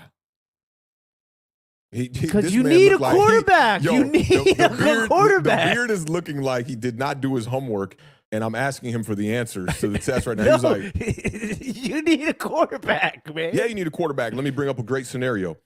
Carson Wentz signed his deal a year before they drafted Jalen Hurts. Jalen Hurts was drafted in the 2nd round. By the next year, he was the starter. The first pick in the 2nd round? I don't remember exactly if it was the first pick or not. It was the first pick. I don't even think it was the 2nd round. I thought they moved back in to get him in the first round. No, he 1,000% was a 2nd round draft pick because I remember comparing the contracts to Daniel Jones. Jalen Hurts was making $4 million over the first 4 years. Notice there was no 5th-year option. That's why they got the deal done. And Daniel Jones was getting $20 million over the first 4 years. Okay. I'm thinking about. So he's a Jordan 2nd round pick. And this is a deep, deep quarterback class. So, like, for me, if you miss out on, like, the top 2 or 3 guys, let's say the Giants end up picking, like, somewhere like 7th, and you can't find a way to trade up and get one of the top 3 guys that you really, really want, I wouldn't mind them, getting the quarterback in the 2nd round if it's a guy like Michael Penix, Cameron Ward, maybe a guy like J.J. McCarthy falls to the 2nd round. I wouldn't mind it. So I don't think that it has to be. Guy. I don't think it has to be in the 1st round. You could even trade back later in the 1st round, possibly. It don't got to be top 10. You could trade back later in the 1st round, and who knows, you find your Lamar Jackson like the Ravens did when they traded up. You think that there's a chance that they get the top 5 pick and they don't pick a quarterback? Yeah, I think there's a chance for sure. Listen, man, I think there's a chance to get top 3 pick and don't get a quarterback. This is the New York Giants we talking about, bro. This isn't a team that's going to go out there and they just want to get the quarterback every time. You should have got the quarterback last year. I understand last year's draft did not feature a lot of great quarterbacks, and we're starting to see that pan out this year. But I disagree with you on it has to be, you get the guy in the 1st round. Get the guy. Yeah, don't draft him. Don't draft him in the 5th round. Don't draft him in the 4th round. Don't go get me Davis Webb. Okay, get me a guy that can come in here and be a day 1 starter. Yeah, that's a valid point. I understand. I was just I always ask why for a reason. That's why I was a little overreactive, a little overreactive. That's all. Shout out to James Haas with the $5 super chat. I always said the Giants were going to draft a quarterback in 2024. All Daniel Jones does is determine what round. Looks like round 1 or 2. Better be round 1. Now, great show. Oh, he said better be round 1. Try to throw that in there. Yeah, man, get the quarterback, man. James Hollister, dog, we appreciate you, man. I think I've been seeing you active on Twitter because I recognize that profile picture too, man. Definitely appreciate you pulling up, man. Donating to the channel definitely means a lot. And here goes your guy. Big shout out to my guy, Paulie, a.k.a. Gunny Man, with the $2 super chat. It says 98 mil for 9.5 sacks. I mean, are we talking 9.5 a year? Sign me up. Sign me up, bro. Sign me up. I appreciate you, Paulie, as always. Paulie, I heard you the other day on the radio, man, spitting straight facts about you and Kevin Sheehan speaking. You were spitting straight facts about some of the moves that they made at deadline, and you thought they should have, if they were going to rebuild, they should have went full blown and got rid of a lot of other people too, and got as much draft capital as possible. While we here on that, because I don't know your team as well as you know your team, who would be those players you think you let go? Well, Kendall, like the ones we talked about the other day, like Kendall Fuller, people with expiring contracts, Kendall Fuller, Curtis Samuel, Antonio Gibson. Yeah. I think all of those, and then what Paulie was bringing up was, if you should have just moved Jonathan Allen at that point, you probably could have gotten a first round pick for him if you were truly trying to rebuild and you wanted to kind of like get some like serious draft capital. I think you could have gotten a first round pick for Jonathan Allen. Obviously he's tied possibly. up for some good He's one of money, the but best at the position. I think there was a good market out there for Curtis Samuel. He probably could have gotten maybe like a 5th or 6th round pick for him. Antonio Gibson, I think there's some teams out there. I don't think there's a good market for Curtis Samuel because he's pretty much a Paris Campbell. Same guy last year on paper. Yeah, I know that you like to use that. Verbatim. Nobody wants to add a wide receiver 3 to their roster right now. No one's that desperate. So I don't think he'd be a guy. And this would be the pushback I would give for like getting rid of guys like Jonathan Allen. Like, do you really think that it's time to just completely blow it up like that? I don't personally, no, but I think that a lot of people thought that was the direction in which they're going, based upon if you were going to get rid of Allen, then guys like Terry McLaurin should be on that same bubble as well, because you would be thinking about blowing up the whole thing. There were a lot of people out there that literally felt that every single person was on the table, even Terry McLaurin. Yeah, I would.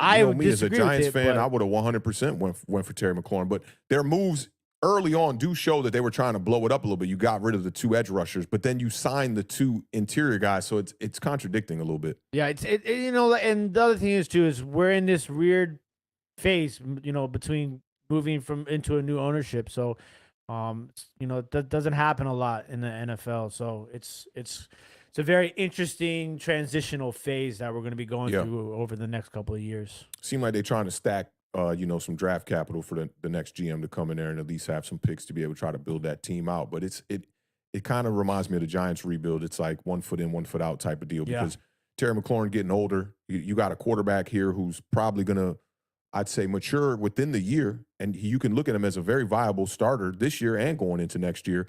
But guys like Terry McLaurin getting older, where does Jahan Dotson's future, reside? If you were thinking about blowing it up, I really don't agree with the blowing up the whole team, but I also didn't agree with shipping out Chase Young and Montez Sweat either. Yeah, and man, I tell you, Commanders fans are so salty.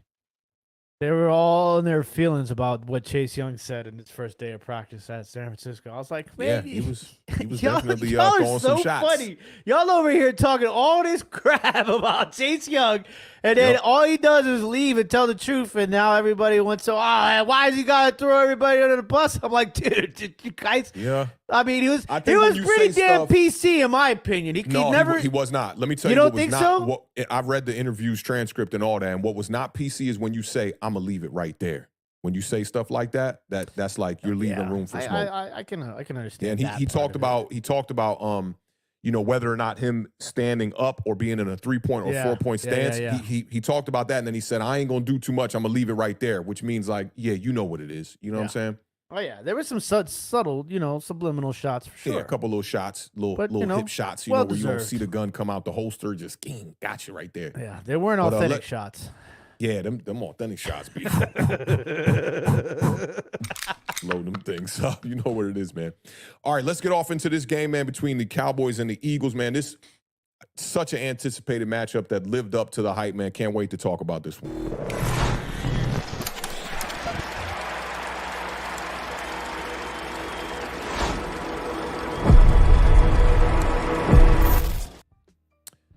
Man, this was a really solid game. Came down to the wire. The Cowboys end up falling to 5-3. The Eagles improved to 8-1. I want to say that's the best record in the whole entire NFL right now.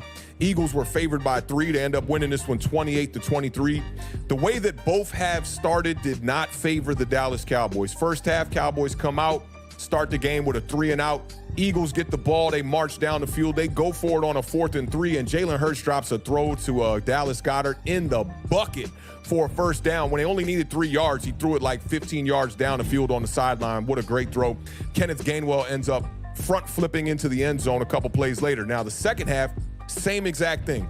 With under a minute left in the first half, Jalen Hurts ended up getting sacked by Micah Parsons. He ended up getting up slow, limped off the field a little bit. It looked bad at first. Jalen Hurts comes out of that locker room. The Cowboys held the lead 17-14, and Hurts came out of that locker room with crazy resilience after that injury. The drive ended with a touchdown to Devonta Smith on a beautiful, I think, I'm gonna be the first one to say it.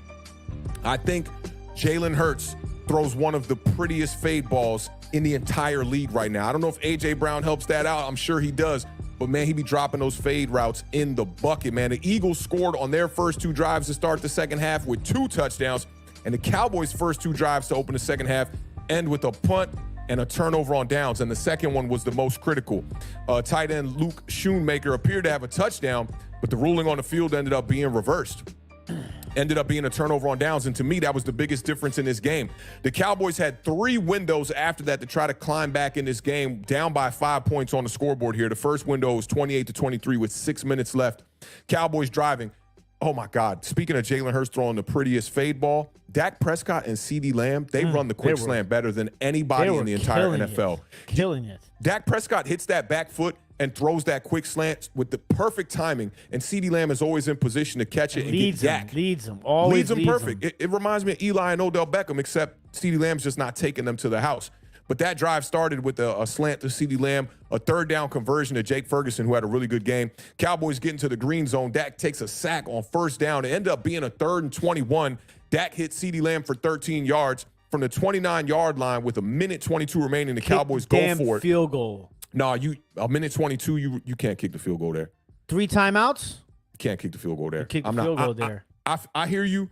I wouldn't be extremely angry about it, but I'm not kicking the field goal there. A minute left in the game. I don't know if they had 3 timeouts either. They had 3 timeouts, yeah. I'm definitely not kicking no field goal. That's how they got the ball back again. Because they had 3 because they ended up timeouts. fumbling. Yep, and I'm gonna get to that point here in a second. But for me, I'm not kicking the field goal there.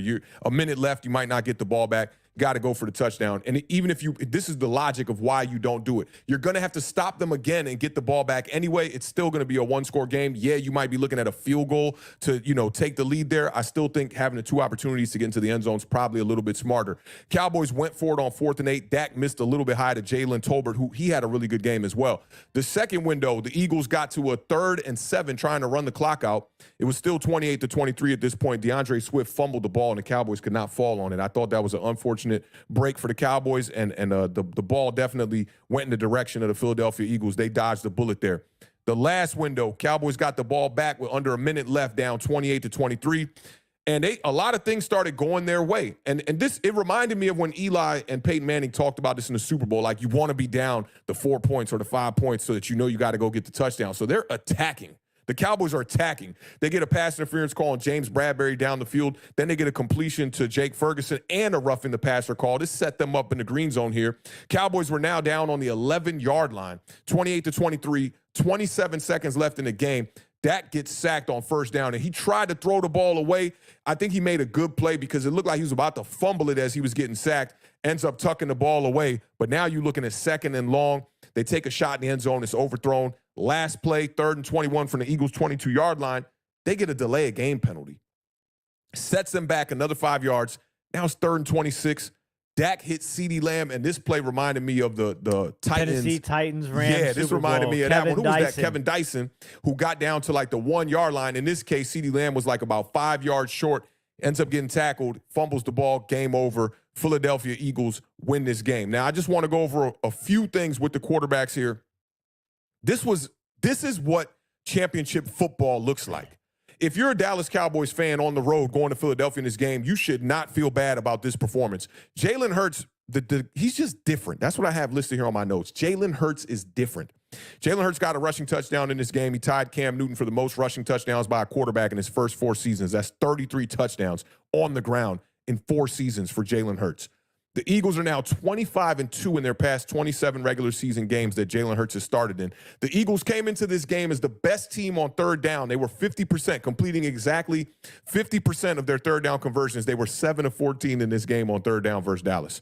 The Eagles had not rushed for 100 yards in 3 straight games. They barely got over that against Dallas with 109 yards. A.J. Brown's streak did come to an end. He had 6 straight games with 125 yards receiving or more. It came to an end against the Dallas Cowboys. Cowboys were giving up 114 rating to tight ends this year. And I'd said that this could create some room for Dallas Goedert. Goddard had 3 receptions for 50 yards before leaving the game with a broken forearm. That's going to take a little while for him to recover. I don't know what they're going to do while he's recovering from the broken forearm.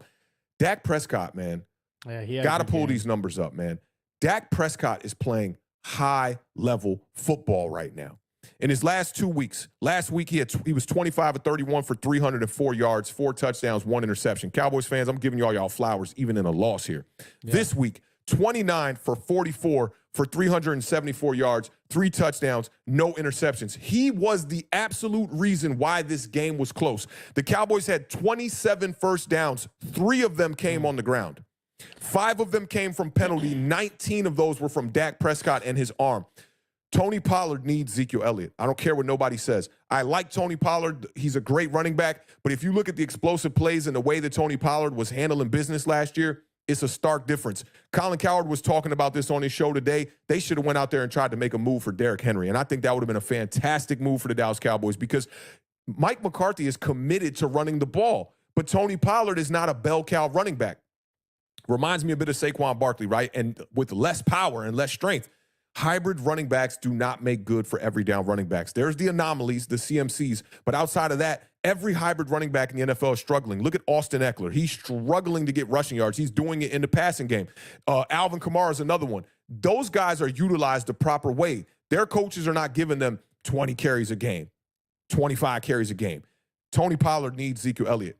CeeDee Lamb is pretty much Dak Prescott's real only true weapon out here right now. They just he had signed 19 catches. Martavius Bryant. Great. You know what I'm saying? I think the Tolbert kid is playing some decent football. He had 3 receptions for 49 yards, right? CeeDee Lamb had 19 catches for 275 yards, 2 touchdowns in his past 2 games. On Sunday, he comes in. He's showing y'all that he's a true number 1, whereas Tony Pollard is showing you that he's not a true number 1. CeeDee Lamb had 11 catches, 191 yards. He's up in the ante every damn week. 16 targets. Dak Prescott is showing you that that's his real guy. Jake Ferguson, he added in this game. I've had him mixed in the lineups. He had 7 receptions, 91 yards, 1 touchdown. It's good to see him not only getting the targets, but getting the productivity. Dak is definitely back, and I got to bring this to y'all attention. Y'all know I always talk about multiple passing touchdowns in consecutive games. Dak Prescott got at least 3 passing touchdowns in back-to-back weeks. And Hassan Reddick was all over the place trying to get to Dak Prescott. And you saw Dak Prescott showing you why they paid him that money. He has great pocket manipulation. He can maneuver the pocket in a great way, buy time, scramble out, looking down the field. He was sacked 5 times in this game. It should have been more. The last thing I'm going to say on this, and I'm going to let you just do what you do. These 2 teams will be in the NFC Championship facing each other for a 3rd game in the 2023 season.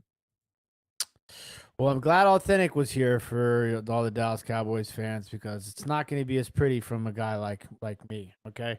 Listen, Dak, CeeDee Lamb, phenomenal football players. Absolutely great game. I thought when they got the ball back, after they stopped Philadelphia 3 and out and they had the 3 timeouts, I thought that they were going to win that game the way that Dak was cooking as they were going down there. But I'm going to say now, I think the thing that's holding back this Dallas Cowboys team is Mike McCarthy. I am 1,000% putting this game on the coaching of Mike McCarthy. I think that it's time. If the Dallas Cowboys don't make it to the Super Bowl this year, Mike McCarthy needs to be relieved of his duties. I just think it's timed. That's egregious, bro. Hey, listen, I understand what you're saying. That's Marty Schottenheimer type stuff. Remember with the Chargers when he made it to the championship game and they were like, see you later, buddy. It happened. I know. And listen, I don't normally do this. You know that. But I'm starting to look at it, right? The Dallas Cowboys are the most undisciplined team in the National Football League. There is not a team. Mike McCarthy's been there since what, 2020 or 2021? He got hired the year that Joe Judge got hired, so 2020. Okay. Since 2021, there is no team in the National Football League that has had more penalties than the Dallas Cowboys. Yep. Okay. They're tied for the most penalties in the National Football League this year. And and a lot of these penalties are false starts, lining up all sides. Like they're averaging It's something insane. They're averaging 7.5 penalties per game. Yeah, both teams had 10 penalties in this game. Yeah, both teams had 10 penalties in this game, but 7.5 penalties a game. Like, at some point, somebody has to be held accountable for the penalties, right? And it's just the penalties. Are you pinning that all on the head coach? I mean, like, I'm trying to find a reason why Dallas. That's wild. This is what I've come to the conclusion. Sometimes it just doesn't work. Right? Yeah, the first 2 seasons were a bit ugly with them over there, right? But this year they've had a lot of transition in the offensive line. Yeah, I mean, listen. And you're looking at a veteran quarterback who goes up there, one of the better quarterbacks when it comes to pre-snap read, and you can't be some Joe Schmo. Shout out to Joe Schmo who be in our chat. I don't mean that Joe Schmo, but like you can't just be some Joe Schmo up there with a quarterback who has heavy cadence like that and not, you're gonna falter at times. So I kind of look at it like this. Okay, you know how like you talk about like wasting some the players' primes with Washington when we talked about Sam Howell and if they should have went to another direction. To take advantage of the players that they had, the roster that they had in the situation that they had. Is there a point where you have to look at it like that with the coaching staff? Like, doesn't Dallas have all the talent in the world? Why do they always come up short? Well, they haven't beaten a team all year with the winning record. Who are their losses to? The Eagles, the Cardinals, which was a crazy, just weird L, and who's the third loss to? The third loss was because I don't put much merit in they haven't beat a team with a winning record. The 49ers. Right, I don't put much merit in that. The Philadelphia Eagles did that all last season. Yeah, I know. Nobody puts a blemish on their 2022 season. Nobody does that. Yeah, but they didn't play. They didn't win any games over any teams that were over 500. If they make it to the Super Bowl, then yeah, I'm not really gonna say that. I'm not gonna hold that against them. I'm not trying to hold it against them. Rewind a little bit. You said if they don't win the Super Bowl, do you mean if they don't get to a Super Bowl? If they don't get to a Super Bowl, I think it's time is up for Mike McCarthy. I think they just move on. That's wild. The Dallas Cowboys are a back-to-back 12-win team right now. I know it. They're probably going to get the 12 wins again. I know it, man. Trust me. I'm not like this normally. I'm just trying to help you. I know you are. Your leash for your own coach in Ron Rivera is nothing like this. Oh, but I have already know that Ron Rivera's gone, though. Yeah, but I'm talking about entering the year. You weren't like that. You were all about Ron Rivera, right? Not this year. Not this year. Entering this year, yes. No. I started the year off by saying that Ron Rivera was done no matter what. I'll give you semantics on that, right? But if you had a team in 2022 and 2021 that had 12 wins, you absolutely would not be thinking about firing the head coach. If it was anybody else except for the Dallas Cowboys, and then I would have never even crossed my mind. But Jerry Jones, real quick, the benefit of the doubt that you have to give Mike McCarthy, you're saying, well, what's the problem? He's called plays for 8 games. So last year's 12 wins is not him. He was not the head coach. So if you're at the point where you're at a boiling point, right? How can you do that after this guy's only coached 8-9 games as the head coach calling plays? You said there has to be something wrong with them the way that they're falling in the playoffs. What's wrong with them is they can't beat the San Francisco 49ers. They got to pray to God that when they get to the playoffs, they don't got to match up against the 49ers. If they make it to the playoffs. To wrap this up from what I'm saying here, I think that this is like an extremely ludicrous and egregious take that you're giving off right here. That if they were to go out here and win 12 games, let's say they win another first-round playoff game and they lose in the NFC Championship or in the divisional, that the coach should be fired? I'm not saying that he should. Crazy. I'm just saying that he will be. Listen, Jerry Jones, I think it's even worse if they win 12 games and they fall flat again in the playoffs. There's something that is some sort of disconnect between the talent that's on this team and getting it over the hump. Would you say the same thing about the San Francisco 49ers who can't get over the hump? Would you say the same thing about Sean McDermott and the Buffalo Bills this year? That's why I said any other team outside the Cowboys, because Jerry Jones. Jerry Jones' patience are running thin. I have seen people make takes like this. You're not speaking from your own merit. You're speaking from what you think Jerry Jones will do. Yeah. I'll give you the pass because this ain't your take per se. This is a Jerry Jones take. Yeah, to me, like when I started digging into the discipline sort of situation and I really dug into the penalty numbers and and like really realizing how much talent they have, it just something. There's something that's missing, right? Like you get that vibe a little bit. Like they played a good game here. It's not like they're getting. They got crushed by the 49ers, yes, but it's not like they're getting crushed when they lose, right? But it's like they lose to the really good teams, and then they have a loss like that to Arizona, and then like they beat up on some of these other bad teams like the Patriots and stuff like that, right? But like for me, there's just something that there's a disconnect. Who else they there. played? Did they beat the Chargers this year? They beat the Chargers, barely beat the Chargers, who 500 team. The Jets, 500 team. But like no, it's just there's something that's holding them back, and it's like the penalties just kill them. The red zone too, man. Like I said it all on Thursday. I talked about it. I said Dallas has to find a way to score in the red zone, because if they don't, they're not going to win this game. Because Jalen Hurts. What did they finish in the red zone? They finished 3 of 5 in the red zone. Philadelphia 3 of 3. Yeah, I mean, yo. They're the worst team. What are they? The worst or the 7th worst? They're bad in the red zone. I have it down here somewhere. They are the 4th worst team in the red zone going into this game. Efficiency-wise, right? Yeah, efficiency-wise. Because we talked about that on the last show. I'd love to see where they are, because they're one of the highest scoring teams in the league. Yeah, that was one of the things that was like crazy about it, because So they're number 2. They were number 2. They were number points. 2 in red zone attempts? No, number 2 in points scored per game, behind. It's a good number. It's a good number to look up behind right now. Miami.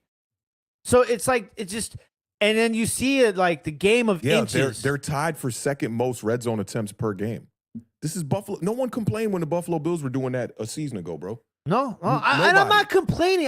I'm trying to find a reason why it's not working. Like why how's it not working? They're 5-3. They just played the best team in their conference and lost by 5 points on the road. I mean, you acting like they just lost to the Patriots. They did lose to the Cardinals, though. They did, and I thought that was like a one-off type of game. Yeah, it is, but it's just I don't know. Like when I say that it's not working, I feel like they should be winning these games by this point with Dak and CD and this defense. Again, and that's why I brought up the losses. The Eagles and the 49ers. So you expect the Cowboys to be where the Eagles are right now, like 8-1. Yeah, I think that they should be like. I didn't think that in the beginning of the year. Remember, like I thought they were gonna have a losing season. They're the way that they're overachieving in reference to where you thought they would be, and here you are saying that they need to win more games. It's very clear that the 49ers are a better roster than the Dallas Cowboys. It's very clear that they have a bet. Yeah, maybe. I guess so. Yeah, you could say that. When they're healthy, they got Debo, they got Brandon Ayuk, and they got CMC, and they got George Kittle. They're better at every position except on for offense. Quarterback. Yeah. Except for quarterback. Yeah. Right. Yeah. Left tackle, Trent Williams. Defense, let's not even do that, especially when they lost Trayvon Diggs. So to me, you got to look at the San Francisco 49ers as a team that I won't say you expect them to beat the Cowboys, but they've knocked them out of the playoffs 2 out of 2 times the last season, right? I think you throwing some shade here, bro. I mean, I'm trying to give flowers here because what I'm saying is my point is Dallas is a better team than I thought that they were going to be. But I want to see them win more of these type of games. Yeah. I mean, I'm sure that they do too. But anyone with eyeballs knows that the Philadelphia Eagles and the San Francisco 49ers have the Cowboys outmatched as far as roster. So you're looking for a coaching advantage. So what's their next game that like somebody that's not as good as those two teams, but that's not the Patriots? They play the Giants next, man. They play the Giants next. Who they got after that? This is why I don't like this take, because you're trying to make reasoning for why it would make sense for Jerry Jones to fire Mike McCarthy right now. He has done nothing to get fired. He's lacking personnel on the offensive side of the ball, if anything. When you remove Amari Cooper from this offense, they are not the same. And everyone, especially in New York Giants community, is like, Dak Prescott's got all these weapons. Bro, he's got Tony Pollard and CeeDee Lamb. Yeah, Dak is playing some of his best football. So then why are they so undisciplined? They're undisciplined, yeah. If we're going to talk about them being undisciplined, I'll agree with you on that 100%. And I asked you, this is where I started, and you just straight up goalpost moved it way. You took the goalpost to another state, bro. They're undisciplined. I asked you why. Is that all on the coaching? And you didn't know what to say. Of course, I'm going to put at least 50% of why a team is undisciplined on the coaching right? staff. 100%. Yeah, okay. But you also got to put some of that blame on these players, bro. They can't go up there and line up for the Mike McCarthy can't get in a 4-point stance and not jump off sides. Yeah, very true.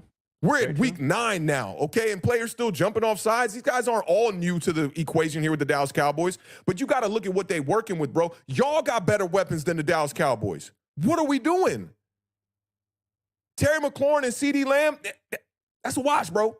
Yeah. I'm going to say CeeDee Lamb better all day long, but Terry McLaurin is a damn good number 1. Jahan Dotson over who is the number 2? Brandon Cooks is a shell of himself this year. Yeah. Right? You got Jalen Tolbert over there who just had his best game of the year, probably had like 3 receptions. Tony Pollard needs another running back. Michael Gallup dropped one of the biggest third downs in this game. Okay, Mike McCarthy can't go out here and catch the ball for these jokers, bro. They got the Giants, the Panthers, the Commanders, Seahawks, and Eagles. So you're going to wait till the Seahawks game. Listen, me and you saw this game so different.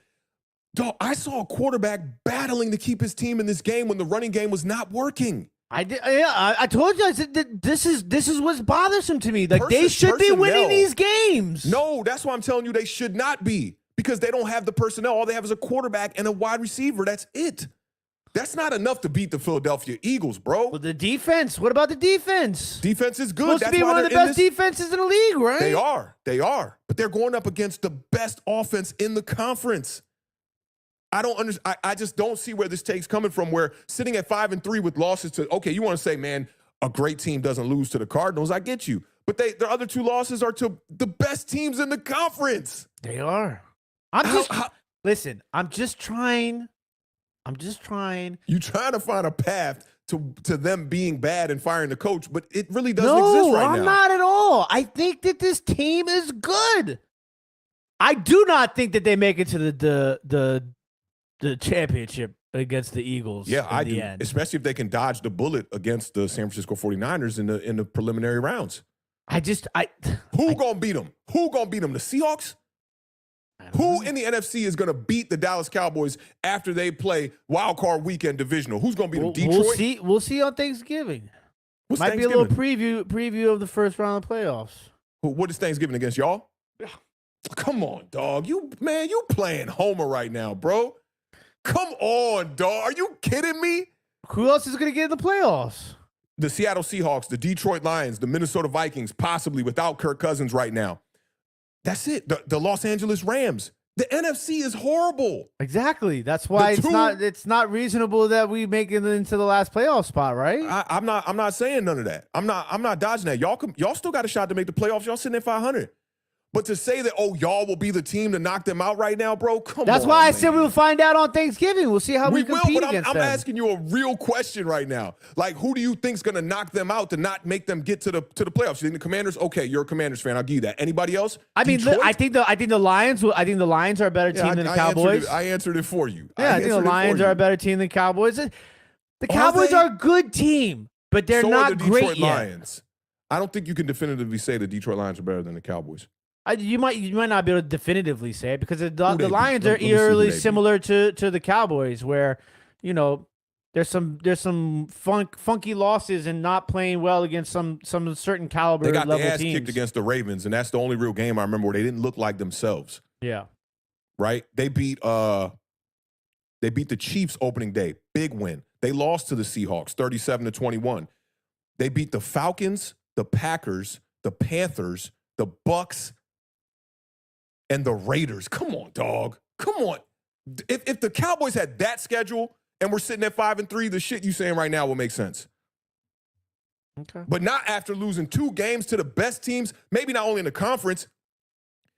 The 49ers and the Eagles could be 2 of the best teams in the entire league, man. Well, the 49ers aren't as good, I think, right now as we thought that they were. I thought only because of injuries. Yeah, but that's part of the game, right? It is part of the game. Yeah, but so now they're not as good as we thought that they were. They're not season-ending injuries though, and CMC was out for a game. He came back. Deebo Samuel, I don't know how long he's going to be out for if he even played last week. I can't remember how long it is with him. Well, Trent Williams, he's supposed to come back. So these aren't the injuries like the Cowboys got to deal with Trayvon Diggs. And thank God they had the other homie step in who's been playing great ball. He's been fantastic. He's got 3 pick You got to look sixes at this San year. Francisco. You got to look at Brock Purdy's play has declined over the last couple of weeks, though. With the injuries to his offensive line and his wide receivers. He lost his number 1 weapon. I know Brandon Ayuk has appeared to be the number 1 weapon this year. I think Brandon Ayuk has been Purdy's number 1 weapon since he's taken the helm. Go look at the numbers. Go look at the numbers. I bet you Brandon Ayuk has better receiving numbers than Deebo Samuel since Brock Purdy has been quarterback. Deebo missed 6 games last year. Per game basis, Deebo is that guy. All right, look at the numbers, man. You'll be And surprised. look, and honestly, this speaks against your point. We're talking about a wide receiver 1A, 1B combination with the San Francisco 49ers. But you expect this Dallas Cowboys team that you picked to be 8 wins in the beginning of the year, sitting at 5 wins, and here you are saying fire the coach. I won't harp on you, but this shit don't make no sense. Fire the coach. You're saying Jerry Jones is going to fire the coach. All I said is that if there is a disconnect I here, think you finessed that. I'm going to go back and check the tape. You know those commercials where they be like, they Yeah, throw the they red bring flag? out the joint with replay. Von Miller and Stephon Diggs, they both wore the gold suit. I'm going to throw the flag because I don't think you said that Jerry Jones thing until it started to look crazy on your No, end. I said it. You can go back, look at the tape. I said it. I I'ma made throw the sure flag. I said it because If the- I didn't if the want flag- it. I didn't want it to make it seem like I was just sitting up here talking out my ass. My whole point is this: the Dallas Cowboys are a good team with the talent that they have. Even though it's not top tier talent, I feel like they should be great. I feel like you had them at 8 wins, healthy. I know that, and that's what I'm saying. Crazy. I This is also so said. crazy. I also What said. did you see from them that made you think now that they're supposed to be a great team? No. I've been saying that I was wrong about the Dallas Cowboys for weeks now. I get that, but what did you see that made you think that? Because Dak Prescott went 3 straight games with like an interception and not throwing 3 touchdowns. He just started playing good football, really great football the past 2 weeks. The last 2 weeks convinced you? That's a damn lie if you're going to say that. I'm not going to say that. I don't know what. So what convinced you? I don't know what it Trayvon was. Diggs gets hurt. You just got convinced. Man, Cowboys are a better team now. I know they got blown out by the San Francisco 49ers, but they're better now. That shit makes no sense, bro. Hey, big You shout out, ain't making big no shout out to sense. Monique. So Yo. the 4999 says Super Chat says the Beard also said if the Cowboys make the playoffs, bruh, barring another major injury, also 49ers have lost 3 straight. Yep. For the record, Mo is a Cowboys fan. This is just I was gonna say indirect. This is direct shade you're throwing at the Cowboys right now. I can't believe this dude. I thought And I was it giving don't make flowers no the whole sense. time. It don't make no sense. I thought I was giving flowers the whole time. Oh hell nah, this ain't no No? flowers. Okay, big shout out to Paulie too with a $2 super chat. Back on the topic of what happened in the trade deadline, he said that was not blowing it up. That's placing blame. They're blaming. Oh, he's saying like getting rid of Chase Young and Montez Sweat, placing the blame on them. yeah, for the defense underachieving. I guess so. I don't know. Maybe. But yeah, Secondary has listen, struggled. Cowboys How have are a y'all good been team. against the run this year? Just to get a little bit of, Paulie's. How have we $2 been against the there. run? Yeah, how have y'all been against the run? Are y'all Really like good. I mean, y'all been good. the last 3 weeks before this game, we had held everybody under 100 yards rushing. And then there were a couple of games. I think one of the games against the Eagles, they ran for a hefty amount, but we're middle of the pack as far as run defense goes. Oh, Joe Deals. Yeah, I'm scrolling the chat myself right now because I'm says, trying to gauge. I am the throwing temperature flowers. Right now. He says, no, you're an oak tree throwing shade. That's exactly what you're doing, bro. And you have no formula to it. That's what bothered me. Yo, like our introductory takes for this game could not be polar opposite. Like I set it up like, yo, their offense needs more. And here you come in saying Mike McCarthy's going to get fired because I think Jerry Jones is going to fire him with no evidence that proves anything of why they're a better team to you right now. These guys got banged up on their offensive line, rotating right guard, left guard, all these dudes getting hurt. You lose Trayvon Diggs. All this shit happens. Somehow they get blown out by the San Francisco 49ers, and your take after 5 games is the Cowboys are better than I imagined they were going to be in the preseason, which was an 8-win goddamn team. Are you kidding me? Are you kidding me? Yo, are you kidding me, bro? Yo, I can't wait to get on Twitter because I know the stands of the world, they going to chop this one up for me.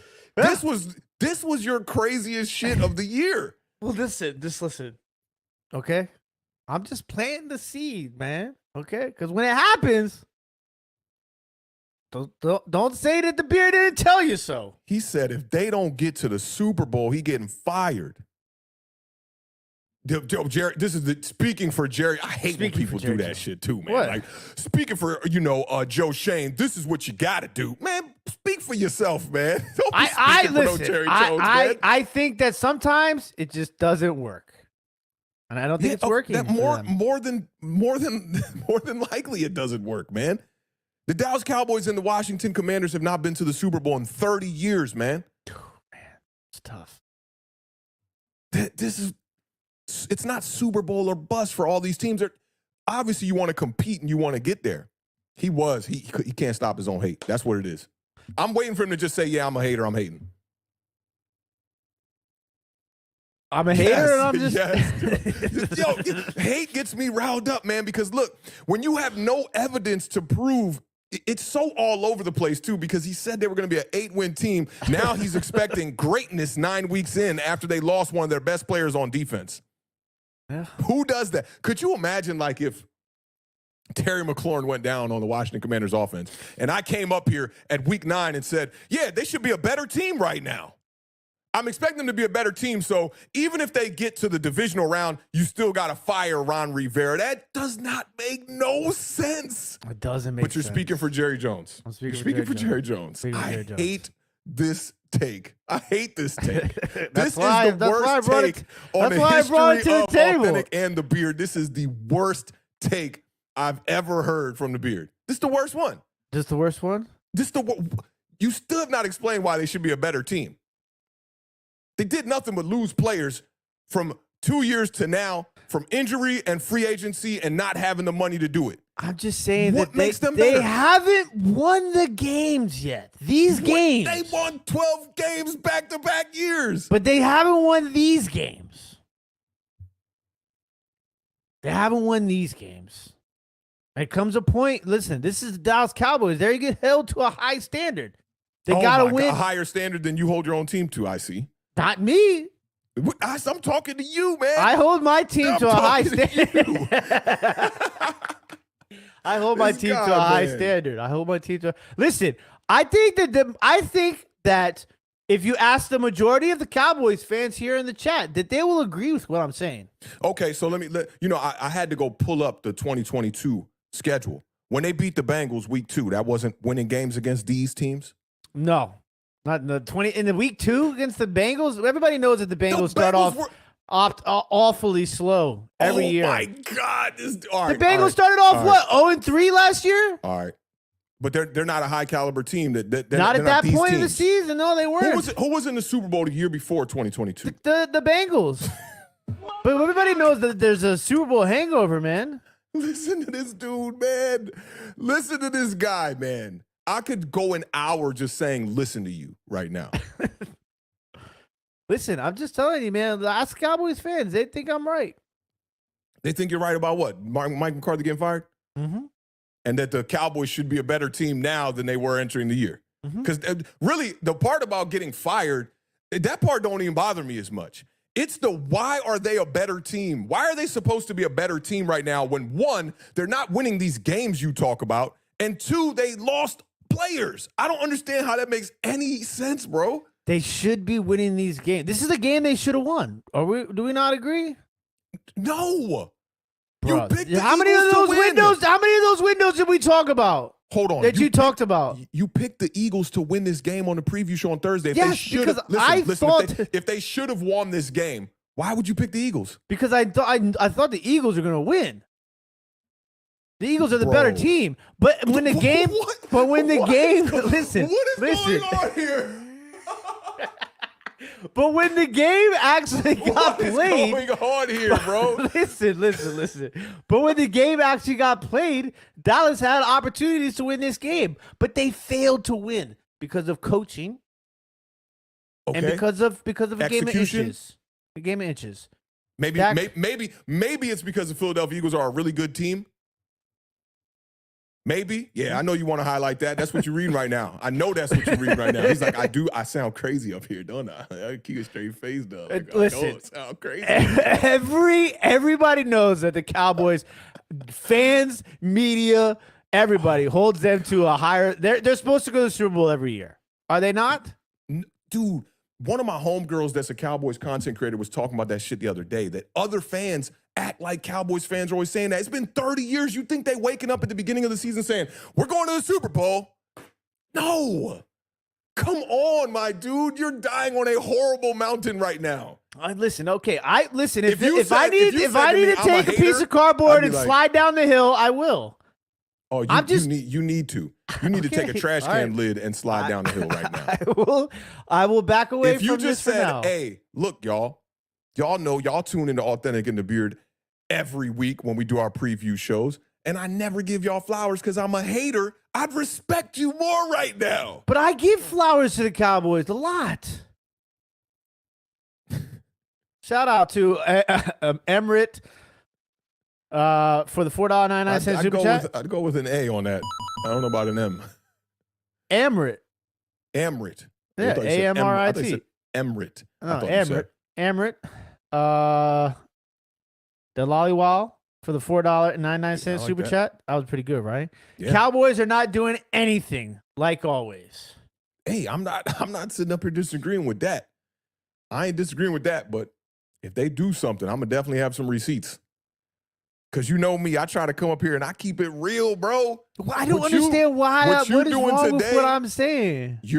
The Cowboys have lost players, Yes. lost offensive linemen, Yes. have one weapon on their offense. You yourself said that they were going to win 8 games this year and be 4th in the NFC East. Yes. And here we are at week 8, and you're saying they should be great. You don't see the contradiction in that? I do.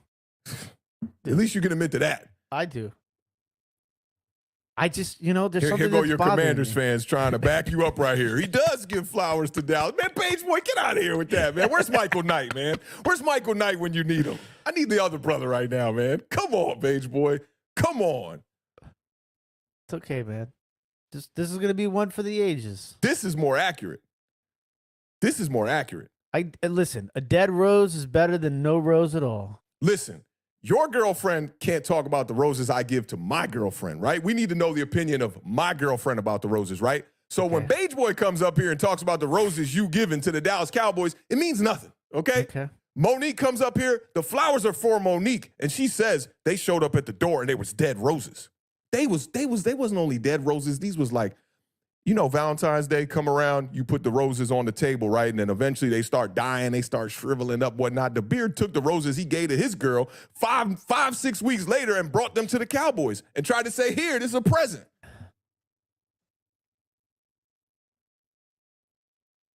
That's how he was looking when I said, wait a minute. So they were an 8-win team. They lost players, don't got no weapons really on that offensive side of the ball, but they're supposed to be great. Beard hit me with this one right here. This dude, man. I'm done. I'm done with him for the day. This was a great game, though, by the way. I'm done with him. Oh, it was a great game. Man, get out of here with that, man.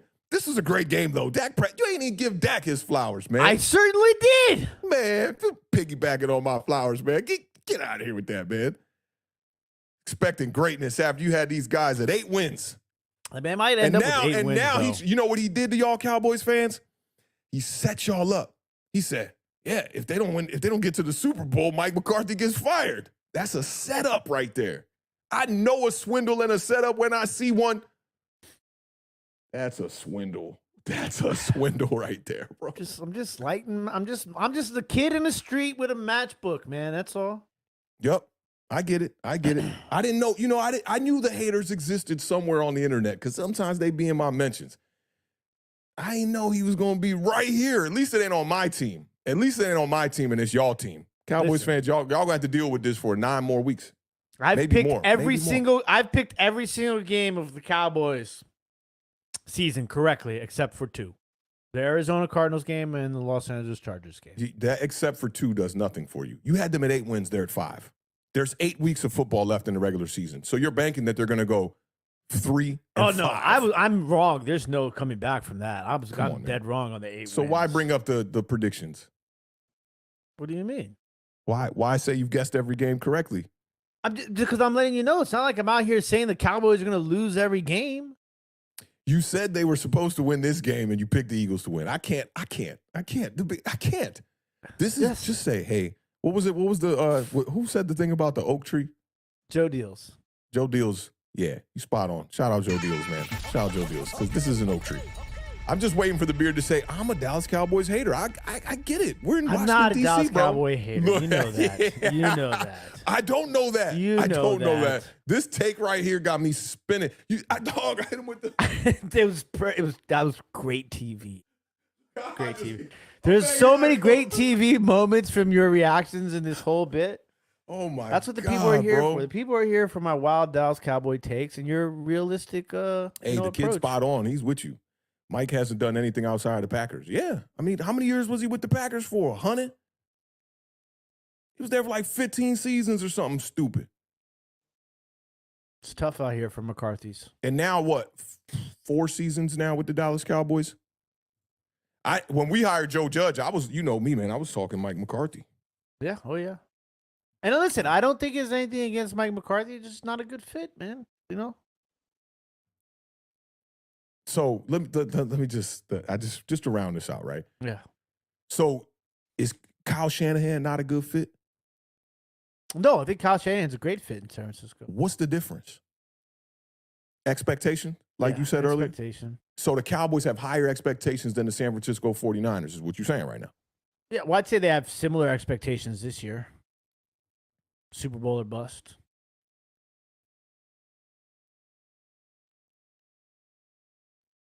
You know that meme with the... Is that, let me ask you, is that meme, is that guy, is that Bart from How High in that meme? Nah. Okay. That definitely ain't him, bro. The Yeah, I glasses think it might be. foggy. I think it might be. Listen, I know me and my girl can do How High. We can do the transcript of that movie. We know every line, bro. We know every line. That's definitely not Bart Fart. It's definitely not him. Okay. But I'd bet you some money. I should have convinced you, like, maybe that is him. You want to bet some money? I'll bet you $100 it ain't him. I don't want it. Yo, Rich said, make it make sense, Beard. Man, it's got to just make it make sense. You got to make it make sense, man. Shout out Brian in the building. He says, anybody else confused? Poof, I'm so confused. I can't beat the dead horse no more. Yeah, I know, man. yeah, Mage boy. Yeah, dog. You know that How High. You know that How High. Got blunt, got weed. This one. What's up, man? My name is Jamal, man. Yo, that's one of my favorites right there, dog. Yes, bro. You. Man, the Beard, man, you let me down with that, bro. I can't say, we're not gonna be pessimistic, we're not gonna be optimistic, but we're gonna keep it realistic. Anytime we get to a Dallas Cowboys segment, I can't do that no more. I just had to get this one out the way. Okay. I like it, man. I just wanted to plant this one. So moving forward, we're gonna be okay. Okay. I just wanted to plant this one early when I had the chance. Okay. You want to put some money on the Mike McCarthy firing? I don't want to put any money on. I don't like making bets with you, man. I never win. Good point. Good point. Very good point, man. Well, shout out to the gang, man, for rocking with us. This was a good episode, man. 2 hours. I'm probably going to try to catch New York Revival. I know they was going live at 8:30. I hope they're still going live. They had to put out a disclaimer for their content today. They was like, listen, man, we're going to be talking about Daniel Jones today. Don't go too crazy on us. Nah, man, but salute to the chat, man. We appreciate all of y'all pulling up, man, rocking out with us today, man. It was a vibe today. I got to hold my co-host over there accountable. Yeah, hold on. Give him that one more time. This guy right here, man. Shout out to y'all, man. Y'all know how we end every show over here, man, on Awthentik and The Beard, man. Keep raising that bar, y'all. Keep living those dreams, those Super Bowl dreams, because the universe flows in Technicolor and surround sound. Rest in peace to the podcast GOAT, Combat Jack. And that's a wrap, man. that is a wrap. Salute to y'all. We will catch y'all on Thursday. These damn weeks are flying by, man. But that's kind of what I want, man. Let's get the draft season right here for my New York Giants. Y'all know what it is. We will catch y'all on the next episode Thursday, 7 p.m. Same time, same place. Awthentik and The Beard, the best division in football, featuring 3 of the better teams in the NFC. None of those being my New York Giants. Y'all be good, man. If y'all want to continue the conversation, y'all can hop on Twitter. I will be over there at Awthentik. Holler at The Beard. Give him, some real flowers over there at Tim Walk on Water 2. We will catch y'all on the next episode. Y'all be good. Peace.